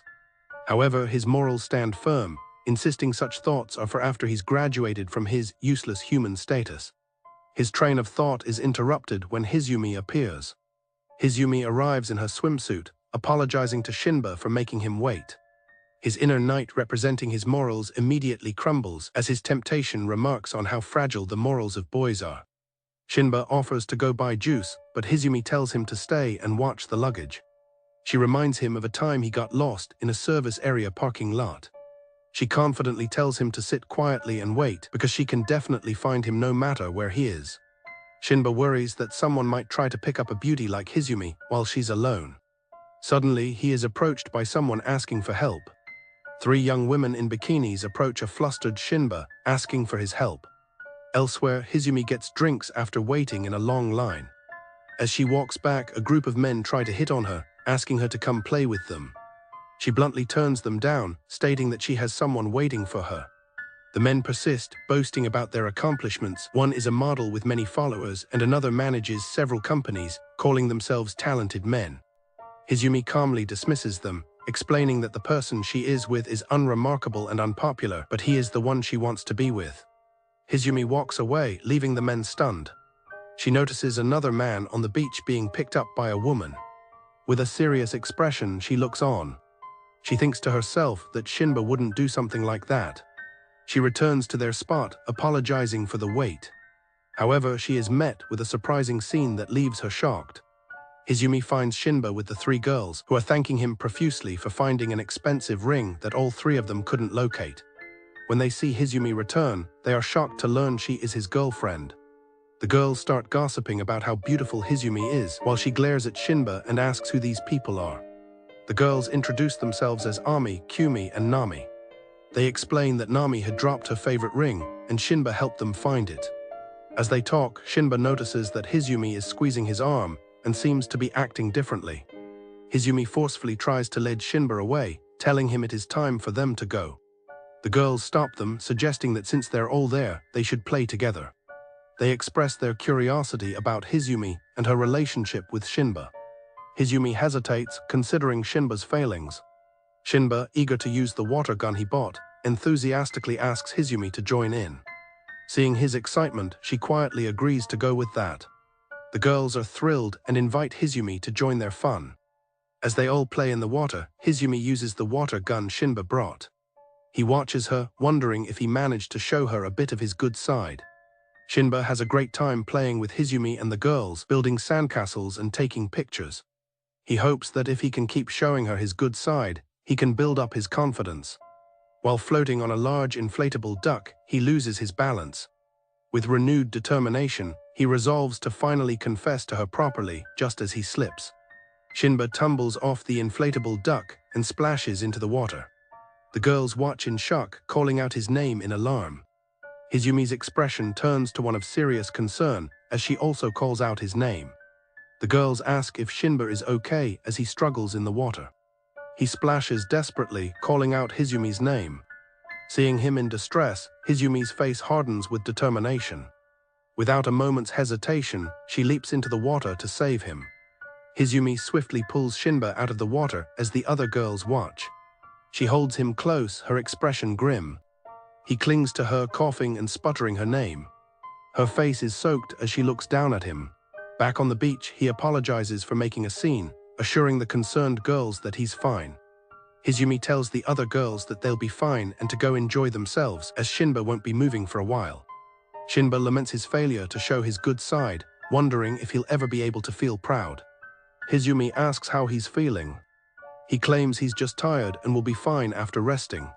She calls him pathetic and shifts over to straddle him. Hizumi teases Shinba about how he was flailing and frantically calling her name while she rescued him, pointing out how tightly he was squeezing her arm. A trembling Shinba apologizes profusely. She looks at him intently and asks why he called out to her, even though Nami and the others were closer by. Flustered, Shinba explains that when he thought he was going to drown or die, her face was the only one that appeared in his mind. Hizumi quietly takes this in, her expression softening. She tells him his head must hurt lying down like that then pulls him onto her lap. Izumi gently tells Shinba she'll let him stay on her lap until he settles down. He agrees, still feeling pathetic for being rescued, and now resting on her lap, thinking there's no way he can confess like this. But as he rests his head on her lap, he finds it incredibly calming. Izumi observes him, thinking about how he was rescued from drowning only to find such relief in her lap that he could fall asleep. Looking down at the sleeping Shinba, Izumi smiles and tells him it's a good thing he's on her lap, as this wouldn't work with anyone else's. Later, as the sun sets, they say goodbye to the three girls. Nami laments that she didn't have a fateful encounter like in the movie Namekoi. Nami explains that Namekoi was a hit romance movie about a high school girl who had a fated encounter with a boy on this very beach, though they had to split up at the end. Shinba finds the movie uninteresting. The girls tease Nami for comparing herself to the lead actress, Yuzume. Izumi asks Shinba if he knows the movie. He admits he's seen it, more or less. He reflects that it would be convenient to share a so-called fateful romance. They wave goodbye to the girls one last time. As they drive away, he resolves to strive to be able to puff out his chest as a proper couple. Arriving at the traditional inn, Shinba reaffirms his goal to confess to Izumi again that night. As they check in, his inner temptress reminds him of the implications of a couple staying the night together. She tells him to think back on it. He recalls the figure of his girlfriend in her swimsuit. He also remembers the sensation of her thigh pillow. Inside their room, Shinba sees two futons laid out and tries to stop his mind from wandering. His thoughts are interrupted when Izumi invites him to come over, causing his morals and desires to once again be at war. Izumi sees Shinba off to the bath, playfully warning him not to get any funny ideas. He resolves that by the end of the trip, they will act more like real lovers, and he will finally graduate from being a useless human. His mind flashes back to a friend teasingly asking if he and Izumi had been intimate yet, causing him to spit out his drink in shock. Shinba grows increasingly flustered, cursing his brain for overthinking the situation. Izumi sighs in relief as she soaks in the hot spring, feeling tired from the day's activities. Suddenly, she hears Shinba splashing and yelling for her from the other side of the partition. Izumi looks over with a faint, amused smile. Just then, a group of other girls enter the bath, excited about the open-air setting. Suddenly, Izumi is approached by the three girls she met at the beach earlier. They are overjoyed at the coincidence of staying at the same inn. The girls recall how Shinba found the ring for them and how kind Izumi was. One of the girls then asks Izumi how she and Shinba first met. Izumi explains that they first met at a deserted movie theater, prompting the girls to ask who confessed first. She admits that Shinba was the one who confessed directly to her, though it didn't really sound like a proper confession. The girls are impressed, remarking that Shinba is surprisingly manly for making a direct confession. Izumi smiles faintly and says he's nothing like that. She recalls the day they were supposed to go to a movie, but he arrived late after sleeping through 3 alarms. Izumi remembers his helpless expression as he sought her forgiveness, a moment she still recalls vividly. She thinks about how he desperately wants to be a good boyfriend, but often fails and curses himself for it, just like at the arcade and karaoke. As the girls listen, Izumi reflects on how she would always find herself gazing into his eyes, which were always seeking forgiveness. Izumi continues her thoughts, smiling as she recalls how Shinba would show her more of his expressions, each filled with worry. She then tells the girls that he is a useless boyfriend, and she cannot recommend him. The girls are taken aback by her statement. One of them hesitantly asks if Izumi hates Shinba. The girls, intrigued, ask if they can hear more of Shinba's useless episodes. Izumi smiles, agreeing to tell them more. The girls listen with rapt attention. A memory of Izumi taking care of a sick Shinba is shown. Another memory shows them singing karaoke together. A third memory shows them at an amusement park, wearing matching mouse ears. Nami listens to the stories with a knowing smile. Izumi and Nami continue their conversation in the hot spring. The girls laugh as Izumi recounts a story about Shinba apologizing while trembling. Nami looks at Izumi and says with certainty, "You really love Shin-chan, don't you?" Nami explains that the way Izumi describes him shows how closely she observes his every action. She finishes by telling a blushing Izumi that she looks really cute when retelling her memories with Shinba. Izumi turns away, flustered, and denies it. Nami smiles, saying she's relieved to hear it. She recounts how worried Shinba was at the beach, wondering if he was a good fit for Izumi or if she'd get picked up by someone else. Nami looks at her and says, "You're deeply loved, you know." Hizumi quietly agrees, saying that it seems so for now. Nami explains that watching Shinba's devotion and Hizumi's immediate reaction to him drowning made her reconsider her stance on love. She says that maybe falling in love again wouldn't be so bad. Hizumi asks what she means by again. One of the other girls explains that Nami's boyfriend just broke up with her, and this trip was to cheer her up. Nami stretches, saying that she'd thought she was done with love, but now realizes it's a nice thing after all. She resolves that it's time for her to move on. Hizumi listens as Nami talks about leaving behind her own hateful memories. Nami declares that she wants to become just like Hizumi, aspiring to a love where she can always gaze at her boyfriend and feel cherished. Hizumi, flustered, can only manage a quiet, uncertain response. She quickly excuses herself to leave the bath, prompting her friends to ask about their backstroke battle. As she leaves, the girls laugh and wonder if the heat got to her head. As she gets her things, Hizumi thinks about what it means to be loved. She sees a message from Shinba, who tried to buy her favorite ice cream but then awkwardly backtracked, realizing it would melt. Her thoughts drift to a painful memory of someone telling her goodbye. The words about leaving behind hateful memories echo in her mind. Shinba is startled but happy to see Hizumi emerge from the bath. He apologizes for his strange messages, explaining he thought she'd be happy since she likes chocolate. Hizumi touches her hair, quietly acknowledging that he remembered. Flustered, Shinba suggests they buy some snacks and go back to their room. As Hizumi eats her ice cream on the veranda, Shinba thinks that the atmosphere around her feels softer than usual. She finishes her treat and remarks that it's getting late. She turns to him and says, "Let's go to bed." Shinba's heart thumps as she gently asks if they should. They lie stiffly in their separate futons, their hearts pounding in the silence. Hizumi agrees and reaches for the light remote. With a beep, she turns off the lights. In the dark room, they lie awake in their separate beds as the clock ticks. Shinba grows restless, unable to calm down. Hizumi appears to be resting peacefully. His agitation increases with every tick of the clock. He begins to sweat, overwhelmed by his thoughts. Shinba writhes in his futon, unable to sleep. He admits to himself that thinking about Hizumi sleeping so close is filling his head with funny ideas. Suddenly, Hizumi speaks from her futon, asking if he can't sleep. She points out that he's been stirring the whole time, and Shinba is mortified. Hizumi realizes why he's so restless. Hizumi calmly tells him that she's worn out from driving and will have to do it again tomorrow, then asks if he feels no guilt about wanting to vent his desires on her. Then, looking at him, she agrees to his unspoken request. Shinba is horrified, frantically apologizing and insisting he had no such intention. He realizes that for the entire day, Hizumi had to drive and even rescue him while he was only thinking about himself. Hizumi chuckles, telling him he's apologizing too much and that she was just joking. She rolls over, admitting she's wiped out and hopes he'll hold back this time.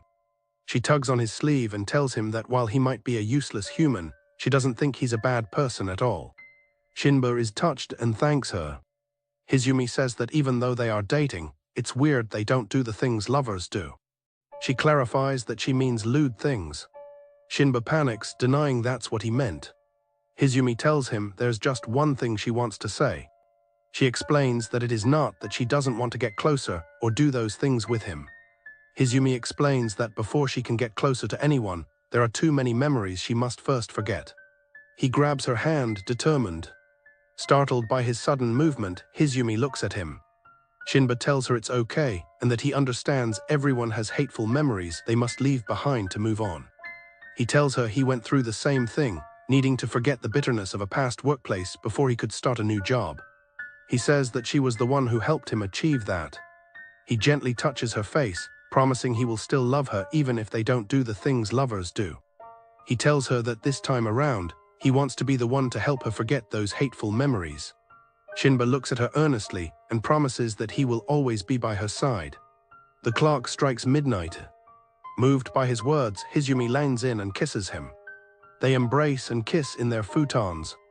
Hizumi pulls back and whispers that thanks to him, she forgot a little just now. Shinba, blushing intensely, says that's why he was able to get a bit closer to her. Hizumi rolls back to her own futon, musing that while he's unreliable, he's not completely useless.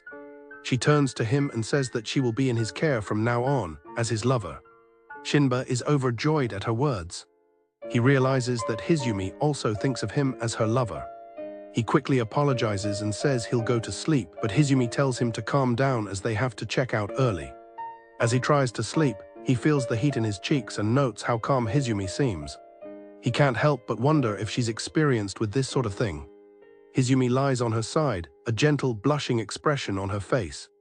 During the drive home, Shinba thinks that while he doesn't know what things Hizumi wants to forget, he resolves to become a boyfriend who can help her forget all of it. Shinba feels a new confidence, believing that as lovers they can overcome anything. He thinks that as long as Hizumi is by his side, he'll be fine. They walk together holding hands. Meanwhile, a woman on an airplane looks out at the city below, remarking that it has been a long time. The woman looks at a picture of Shinba and an actress named Yuzum on her phone, wondering if he still remembers how he used to love her. She is Yuzum, the actress from Namekoi, and she's certain he can't forget her, his first love. With a possessive look, she declares that Shinba is hers. At a buffet, Hizumi observes that her partner has eaten too much, too quickly. She tells him not to gorge himself and offers to eat the rest of his food for him. She enjoys her meal slowly, remarking that his pale, apologetic face makes for a fine side dish, especially for a grown man letting his girlfriend eat his scraps. Hizumi offers to tie her partner's obi for him, teasing that his inability to tie things seems to extend from his shoelaces to his very life. She tells him not to worry, promising that even if he can't tie things up well, she'll still drag him along, even if it hurts him a bit. Upon discovering an arcade corner in the inn, Hizumi notes how easy her partner is to read, seeing his eyes light up with excitement to play more games. She finds the idea of him nerding out over ancient-looking game cabinets interesting, concluding that she's having fun on their trip with a useless human, either way. Hizumi tells her partner not to buy any souvenirs, pointing out he has no one else to give them to. Instead, she suggests he keep his purchase a secret and give it to her when they get back. She admits she's looking forward to seeing how he'll look while worrying over what gift he should give her and whether she'll approve of his choice. She opens the gift and finds a hairpin inside. She initially thinks that he should know she doesn't own any clothes that would suit such an accessory. Despite her thoughts, she puts her hair up with it, looking pleased with the result while musing that this useless human thought it was the correct choice. Her curiosity piqued, she picks up her phone to look something up. Hizumi looks up the meaning of a hairpin and learns it's a gift given from a man to a woman to convey deep affection, respect, or even for a confession or proposal. Believing he must have picked it without knowing the meaning, a blushing Hizumi decides to give his gift a passing mark. In a childhood memory, a young girl named Miyabi offers a proposition to a young boy, Shinba.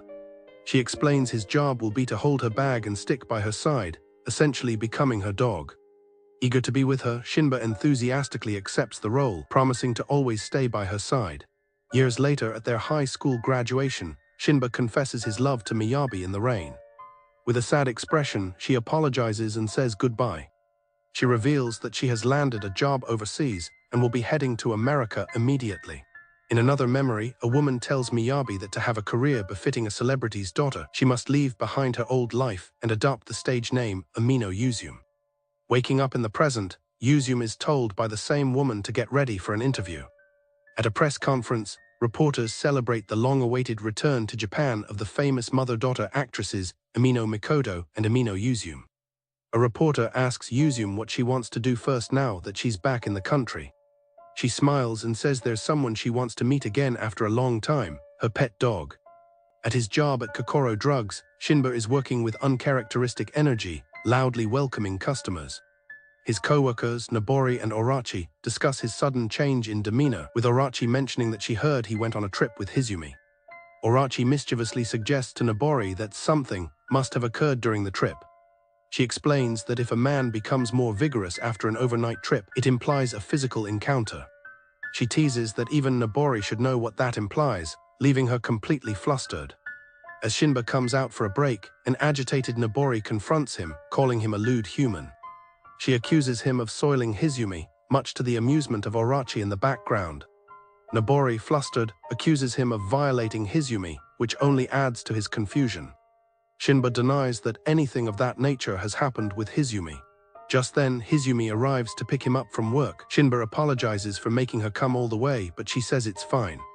Hizumi notes that this is the first time they've seen each other since the trip. The comment causes Shinba to blush and panic as he vividly recalls their kiss.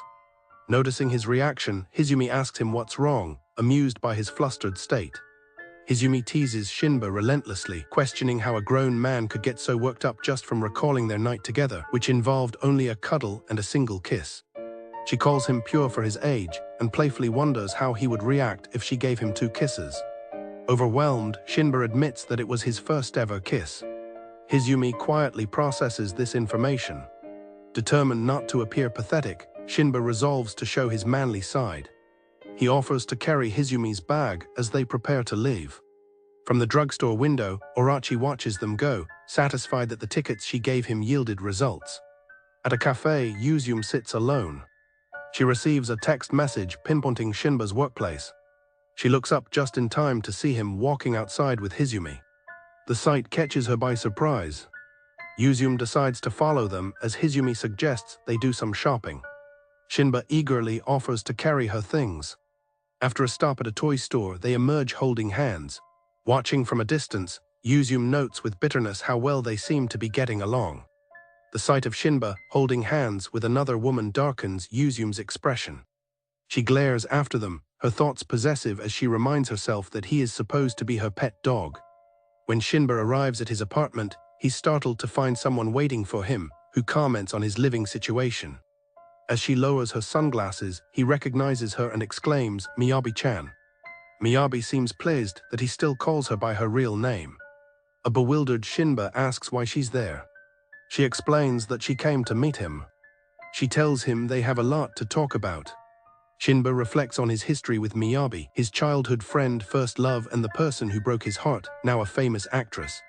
As they sit together, she explains she's back in Japan for work after wrapping up shows overseas. He feels awkward, admitting he didn't know and realizing how distant she has become. Shinba feels awkward and wonders why she wants to meet after rejecting him. Miyabi is equally nervous, trying to figure out how to act in front of the guy she rejected. She worries that he might hate her now. She panics internally, thinking that appearing so flustered ruins her carefully crafted femme fatale persona. Hoping he might still be in love with her, Miyabi peeks over at him. She asks about the person she saw him with earlier. Shinba hesitantly explains that the woman is his girlfriend. The revelation stuns Miyabi. Trying to recover, she belittles his new relationship, suggesting he's with a creepy girl who doesn't suit him. Shinba's demeanor changes instantly, and he grabs Miyabi's arm. He tells her firmly that she is not to badmouth his girlfriend. Miyabi seems taken aback, but also finds his display of affection displeasing. She then asks if he loves Hizumi more than he used to love her. Miyabi leans in close, asking if he loves his new girlfriend more than his first love. She presses him further, asking if he still loves her. Shinba, flustered, tries to argue that she turned him down. Miyabi cuts him off, demanding an answer to her question. Miyabi calls it distasteful that he would ignore her to devote himself to someone else. She grabs his hand tightly, telling him she will make him remember his first love and once again wag his tail for her. A trembling Shinba pushes back, telling Miyabi to stop because he is already with Hizumi. In her mind, however, his desperate rejection transforms into a heartfelt confession, and she hears the words, "love you." She internally praises his devotion and courage for trying to refuse her. Finding it adorable how he's still so conscious of her, she imagines him as her loyal pet once again. Miyabi snaps back to reality, realizing she almost got carried away by her femme fatale fantasy. She quickly backpedals, agreeing with Shinba that he would obviously come to hate a useless person like her.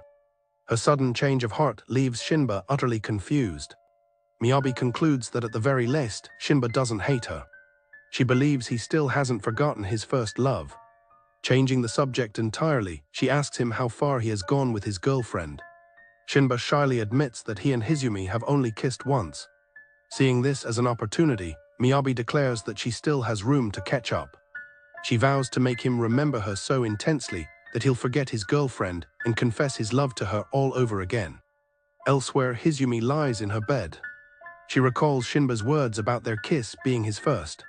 She touches her lips, lost in the thought that she was his one and only first kiss. Back on the bench, Miyabi makes her move. She leans in close and kisses a shocked and blushing Shinba. Pulling away, Miyabi taunts the trembling Shinba, pointing out that he has now cheated on his girlfriend. With a sly smile, she asks if the kiss from his first love has helped him remember what it tastes like. Hizumi sits on a train, surrounded by other commuters. She remembers a young man presenting her with a cheap, heart-shaped toy ring from a capsule machine. He nervously offered it to her, calling her Hizumi-san. Amused, she told him she couldn't wear it outside and discreetly slipped it into her blazer. A young man works with intense efficiency during a 10x points promotion at Kokoro Drugs. He efficiently thanks a customer, hoping they will visit again. His coworker Nobori watches in bewilderment as he swiftly stocks products and demands his next task. Nobori asks her colleague Orachi if she's noticed that Shinba also seems energetic today, but feels that something is off with him. She asks Orachi if she knows anything about it, but Orachi replies that she does not. Orachi watches Shinba frantically stocking shelves, muttering that he's a sinner and labor is his atonement. A flashback reveals Shinba's guilt over having cheated on Hizumi by kissing another girl. One of his co-workers explains to the other that Shinba has become a monster given form by his self-awareness as a perpetrator, spending the whole day working to atone for what he did. Orachi recalls how Shinba used to gush about Hizumi, which makes his current behavior all the more suspect. She considers his extreme concentration a form of escapism, while Nobori wonders why he's suddenly working so hard. Nobori calls out to him as Nobori-senpai. She is startled when he suddenly appears, robotically reporting that he has finished his task and asking for his next one. Shinba desperately begs for more work, explaining that he must atone for his sin with work or else he'll lose it. He pleads with his senpai, leaving her terrified by his intensity. Nobori is frightened by his strange behavior. She backs away, calling him scary and pleading for him to come back. Nobori runs from Shinba, who chases her demanding work, while she yells for him to go back to being useless. Watching the scene, Orachi remarks that something definitely happened. She muses that she would like to find out what that is. Later, Hizumi walks down a corridor. She finds Orachi waiting for her around a corner. Hizumi calls out to Orachi. She asks what the matter is and why Orachi is waiting for her. Orachi correctly guesses that Hizumi also doesn't know anything yet. Hizumi looks on, confused. As two co-workers peek from behind a corner, Orachi tells Hizumi to look, pointing out that Shinba is here. Shinba walks past like a zombie, muttering that he is a sinner and labor is his atonement. Hizumi watches in shock.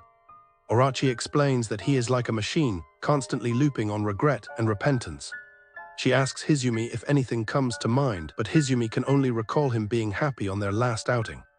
Orachi remarks that either way, it can't be healthy for him to stay like that. Hizumi decides she will ask him what happened to make him torment himself to this extent. Shinba is surprised as Hizumi calls out his name. He greets her nervously. Hizumi gently asks him what's bothering him, reassuring him that he can tell her.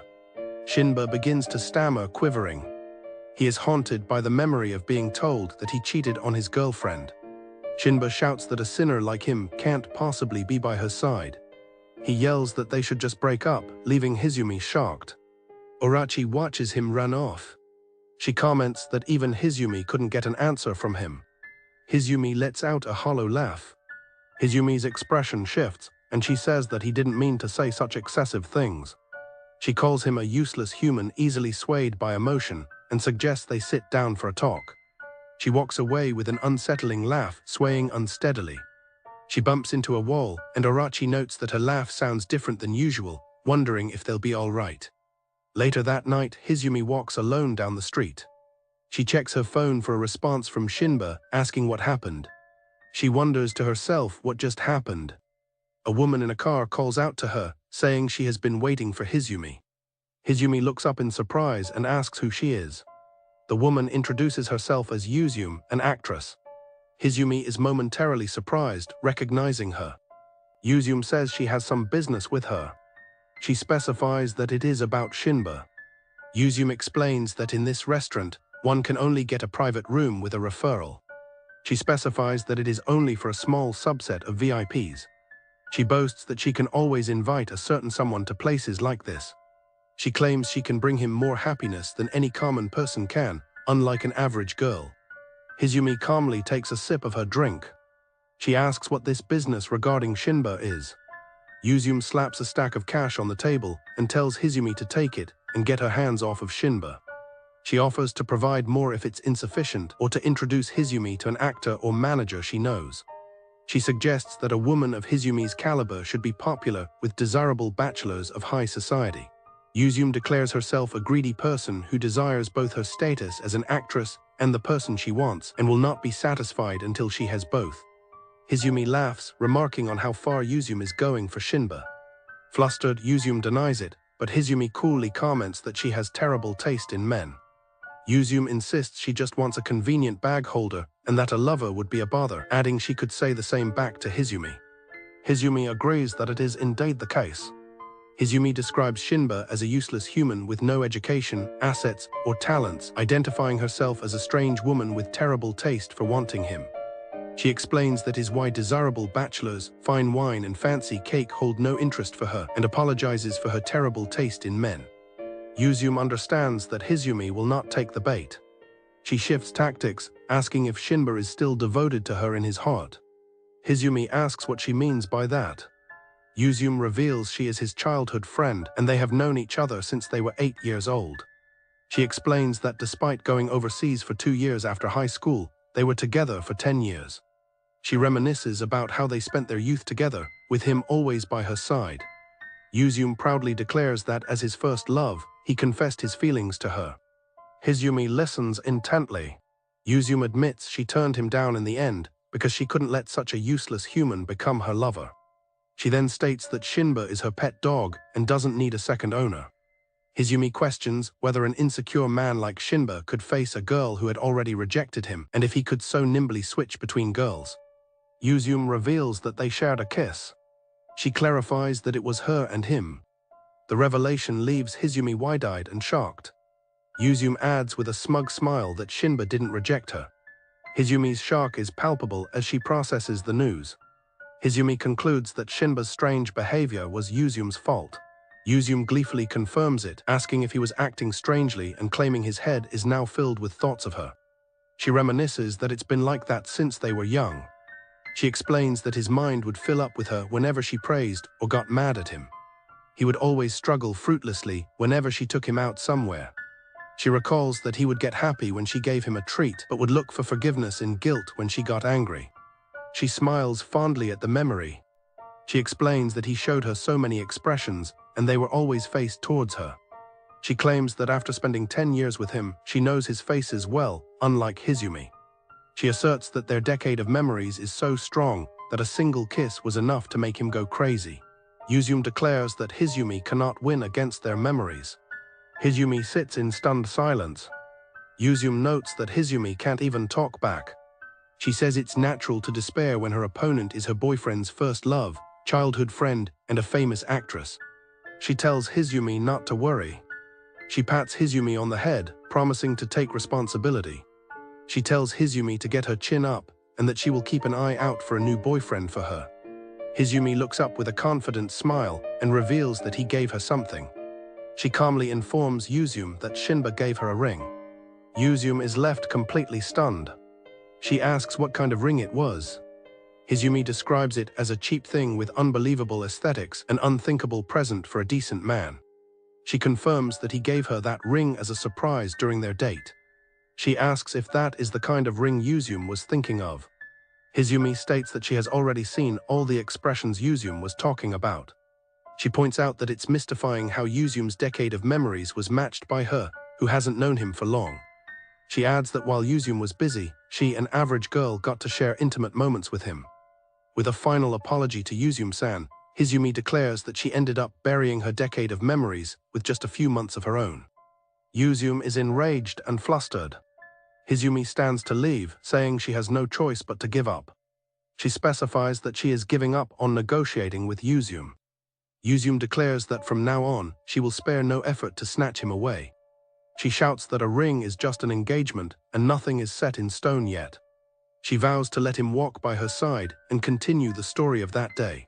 Yuzumi yells that a greenhorn support actor like Hizumi should drop out for the lead actress. Hizumi calmly tells her to be quiet as they are in a private room and says she is leaving first. Hizumi gestures for silence. Yuzumi says she has some parting words. Hizumi advises Yuzumi that a first love should act like one and let the curtain fall, remaining as mere memories. Yuzumi is left seething in anger. Riding in a taxi, Yuzumi reflects on the evening. She recalls Yuzumi's claim that Shinba didn't reject her. She understood that the kiss didn't come from Shinba and that Yuzumi hesitated. She realized he couldn't reject her because she trusted him. Looking at the toy ring on her finger, she resolves to kill his first love with their memories together. A woman begins her morning yoga routine, instructing a flustered Shinba to film it properly for her. When he questions her fidgeting, pointing out they used to exercise together as kids, she dismisses it, saying things were different back then. She tells him to capture good footage for her vlog, calling it a proper task for him. Overwhelmed and blushing, Shinba films her, wondering how things ended up this way. After explaining what a vlog is, the woman reveals her plan to create one for herself. Since her mother represents her agency, she can't expense non-acting related work. Therefore, she's relying on Shinba for all the camera work and editing. Shinba is completely shocked by the request. Shinba protests his lack of experience, but she reassures him it's a flexible part-time job. She explains that a phone is sufficient for filming and that editing guides are available online. She suggests that if he gains production skills, she might help him get a full-time job at her office. She leans in close, mentioning the pay would be good, further flustering him. The woman brings up the kiss, noting how strangely Shinba has been acting since. A shocked Shinba asks how she knew about that. She correctly guesses that he's been consumed by guilt and a desire to make up for it. He tries to point out that she initiated it. She dismisses his protest, stating that only his girlfriend's forgiveness can help him now. Leaning in, she asks if he wants Yuzumi to forgive him. She explains that wives often forgive infidelity if their husband possesses a value greater than their sin. She suggests that instead of inefficiently atoning, he should compensate with a better worth. She offers him a chance to become a high-earning worker if he sees her job through. She frames it as a milestone that would surely earn Yuzumi's forgiveness. Shinba's mind races with the desire to be forgiven. He imagines telling a delighted Yuzumi that he has become a high-earning salaryman. In his fantasy, he apologizes for the kiss, and she immediately tells him it's okay. Yuzumi is so overjoyed by his transformation that she proposes marriage on the spot. Motivated by this fantasy, Shinba enthusiastically agrees to learn how to record and edit for Yuzumi's sake. Later, he films the woman's night routine. However, his heart pounds so hard that he can't keep the camera steady. As he films, Shinba wonders if she's just teasing him. She playfully asks if her camisole is making him excited. She repeatedly demands that he tell her she's cute. She leans in close, questioning if he's thinking about another girl behind his girlfriend's back. The teasing leaves him a flustered mess. Trembling, Shinba stammers that she has gotten much cuter than before.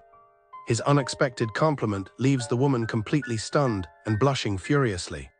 Internally, the woman is ecstatic, trying to maintain her composure by reminding herself that she's a famous actress. She's overjoyed that the compliment wasn't just flattery from a fan or someone with ulterior motives. She thinks that after all this time, a simple compliment shouldn't make her this happy. The words mean the world to her because they come from her childhood friend and first love. While Shinba struggles with the blurry footage, the woman tries to compose herself. Her inner monologue reveals this was all part of her plan. She never expected him to make a proper vlog to begin with. The real goal is the process of recording and editing the footage together. She imagines them going on filming trips that are essentially dates and then editing the footage together at home. Through this process, she plans to become an everyday part of his life. This would ensure he spends more time with her than with Yuzumi. She believes this will ultimately rekindle his feelings for his first love. Lying on her couch, she thinks about how this project will give form to her memories with Shinba. She eagerly anticipates seeing the final video. She fantasizes that as Shinba edits their footage, he'll be reliving their shared memories and falling for her all over again. Yuzumi resolves to capture Shinba's heart right under her rival's nose. She works late at her laptop, telling her rival to enjoy herself while she can. She is preparing a present worthy of her opponent. She considers it a small token of appreciation for the woman clinging to her immature first love with Yuzumi's useless human. For the vlog's finale, Yuzumi takes Shinba to an amusement park. Shinba feels embarrassed wearing his old school uniform, but Yuzumi reassures him. She is excited, insisting they go all out for the final shoot.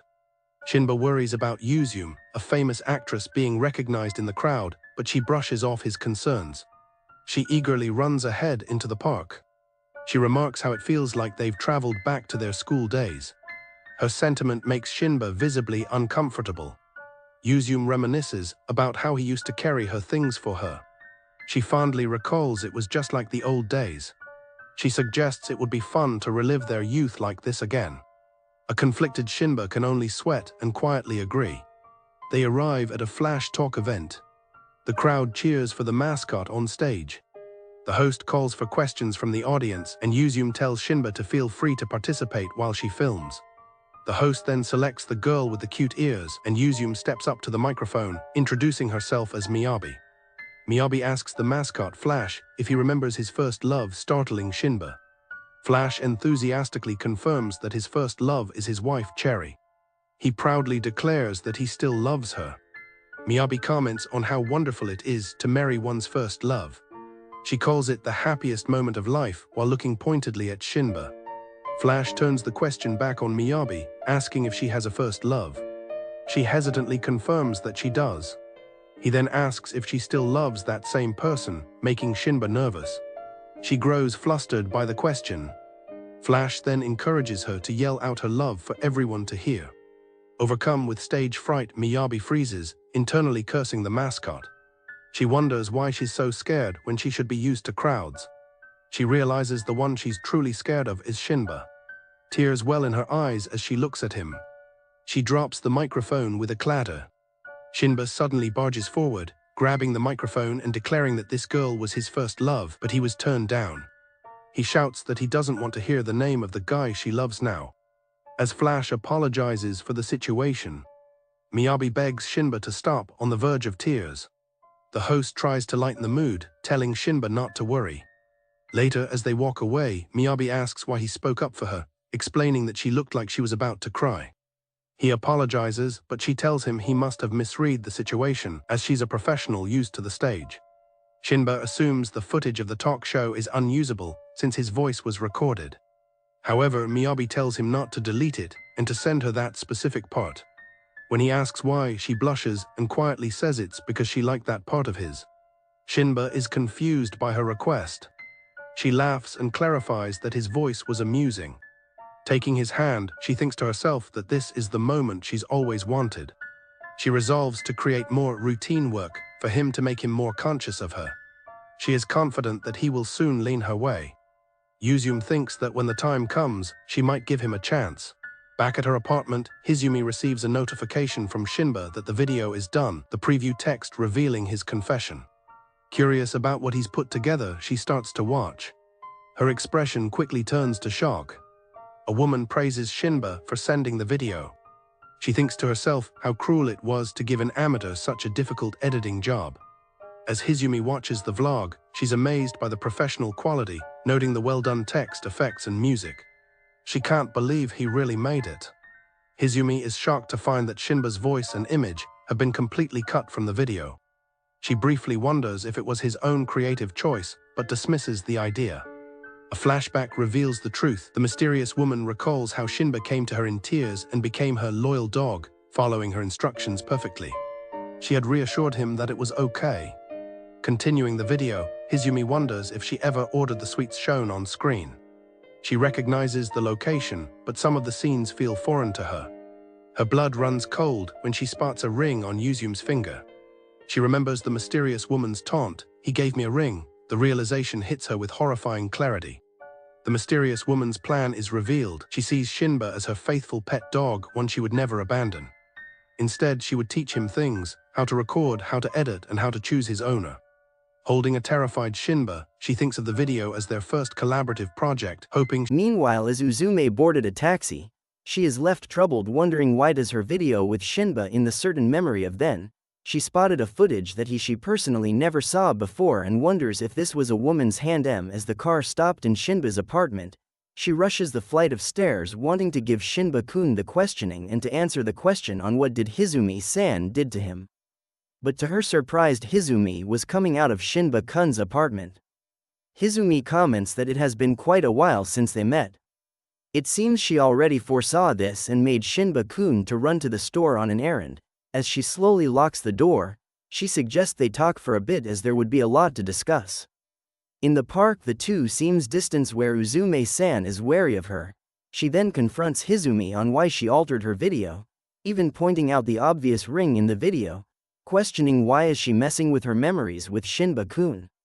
Hearing this made Hizumi-san to finally reveal and talk about her memories with Shinba-kun. However, we transition quite a while back when Hizumi-san asks for a duplicate key, thinking it would come in handy if something came up. It also makes sense as they have different schedules where she could just wait for him whenever she leaves work early. With her sick twisted personality, she pushed the idea that those who live alone are often targeted in various ways, especially her boyfriend who is a useless human that can be easily deceived and distracted, not only that who get his things stolen only to realize afterwards. This vulnerable person should have someone watching over him as even a little visitor activity adds up to repel intruders. She also pointed out that if a thief of solicitor set their eyes on him, she would do his part to keep an eye on him, asking he should rest easy, while laughing menacingly calm. As Shinba stutters and suddenly became anxious, he wonders if she's also going to bring up the part where he ran away from her the other day.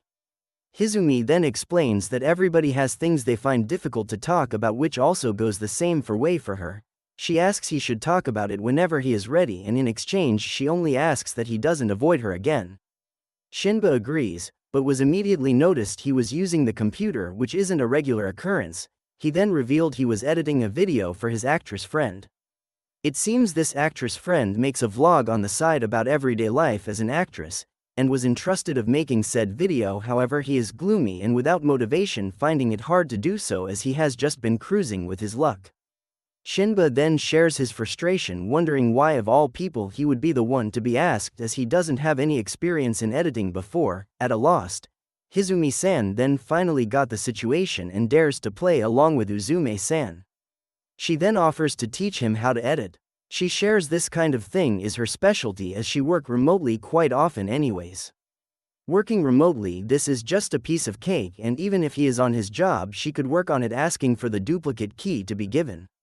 Shinba is flustered, however hearing this was a great idea he immediately agreed in his mind. All he could ponder the opportunity of becoming a full-time employee and leave his useless title behind. Upon handing over the key to her, Hizumi-san questioned if he ever gave his keys to anyone else before. But upon knowing this was his first time ever doing so, she felt happiness knowing this.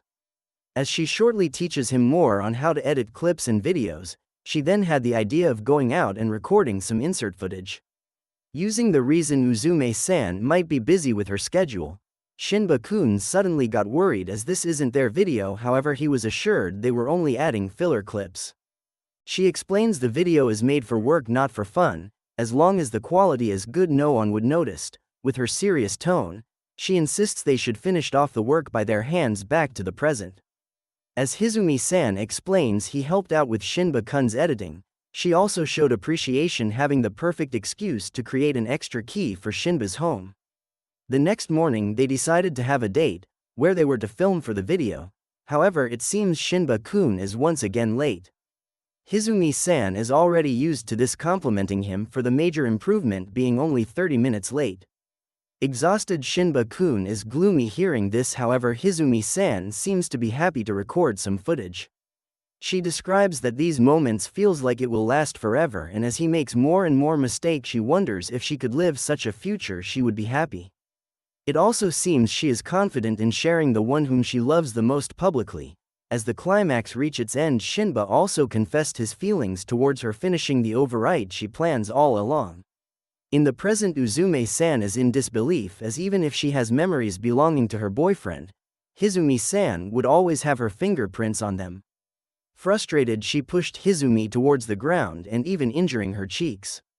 Uzume-san vents her frustration, questioning her if she felt like she want by defiling her vlog. Hizumi explains that she wouldn't say this as a declaration, however she has neither the right to stop someone from dying someone else's lover with her own color and has no right to tell Shinba-kun to sever ties with her, restricting his freedom. But with lucid eyes she claims that every time Uzumi-san tried to completely dye his memories with her own color over and over again completely with hers until she gave up on his useless boyfriend. Hearing this made Uzume-san to cry and vent her frustration that she felt lonely and claims she even wanted to reject him before. As the two was bickering from a distance, Shinba-kun noticed them and immediately approached. However, to his shock he heard a confessed from Uzume's feelings. Horrified, he called out towards them. We transition to the past where Uzume-chan was popular being approached by her classmates. However, she was shortly overwhelmed by the attention she got and is horrified. Left alone that day as the rain pours, she seems lost, but was approached by Shinba-kun when they were classmates. As he questions more about her, she slowly raised the question if it's alright to talk about her all of a sudden. With a smile he happily assures her feelings and was delighted to meet him. Every time they interacted, all she could do was compare her sad interactions with other people and people not talking about her, where Shinba-kun only was interested in her personally. However, in the pouring rain, Shinba-kun confessed his feelings.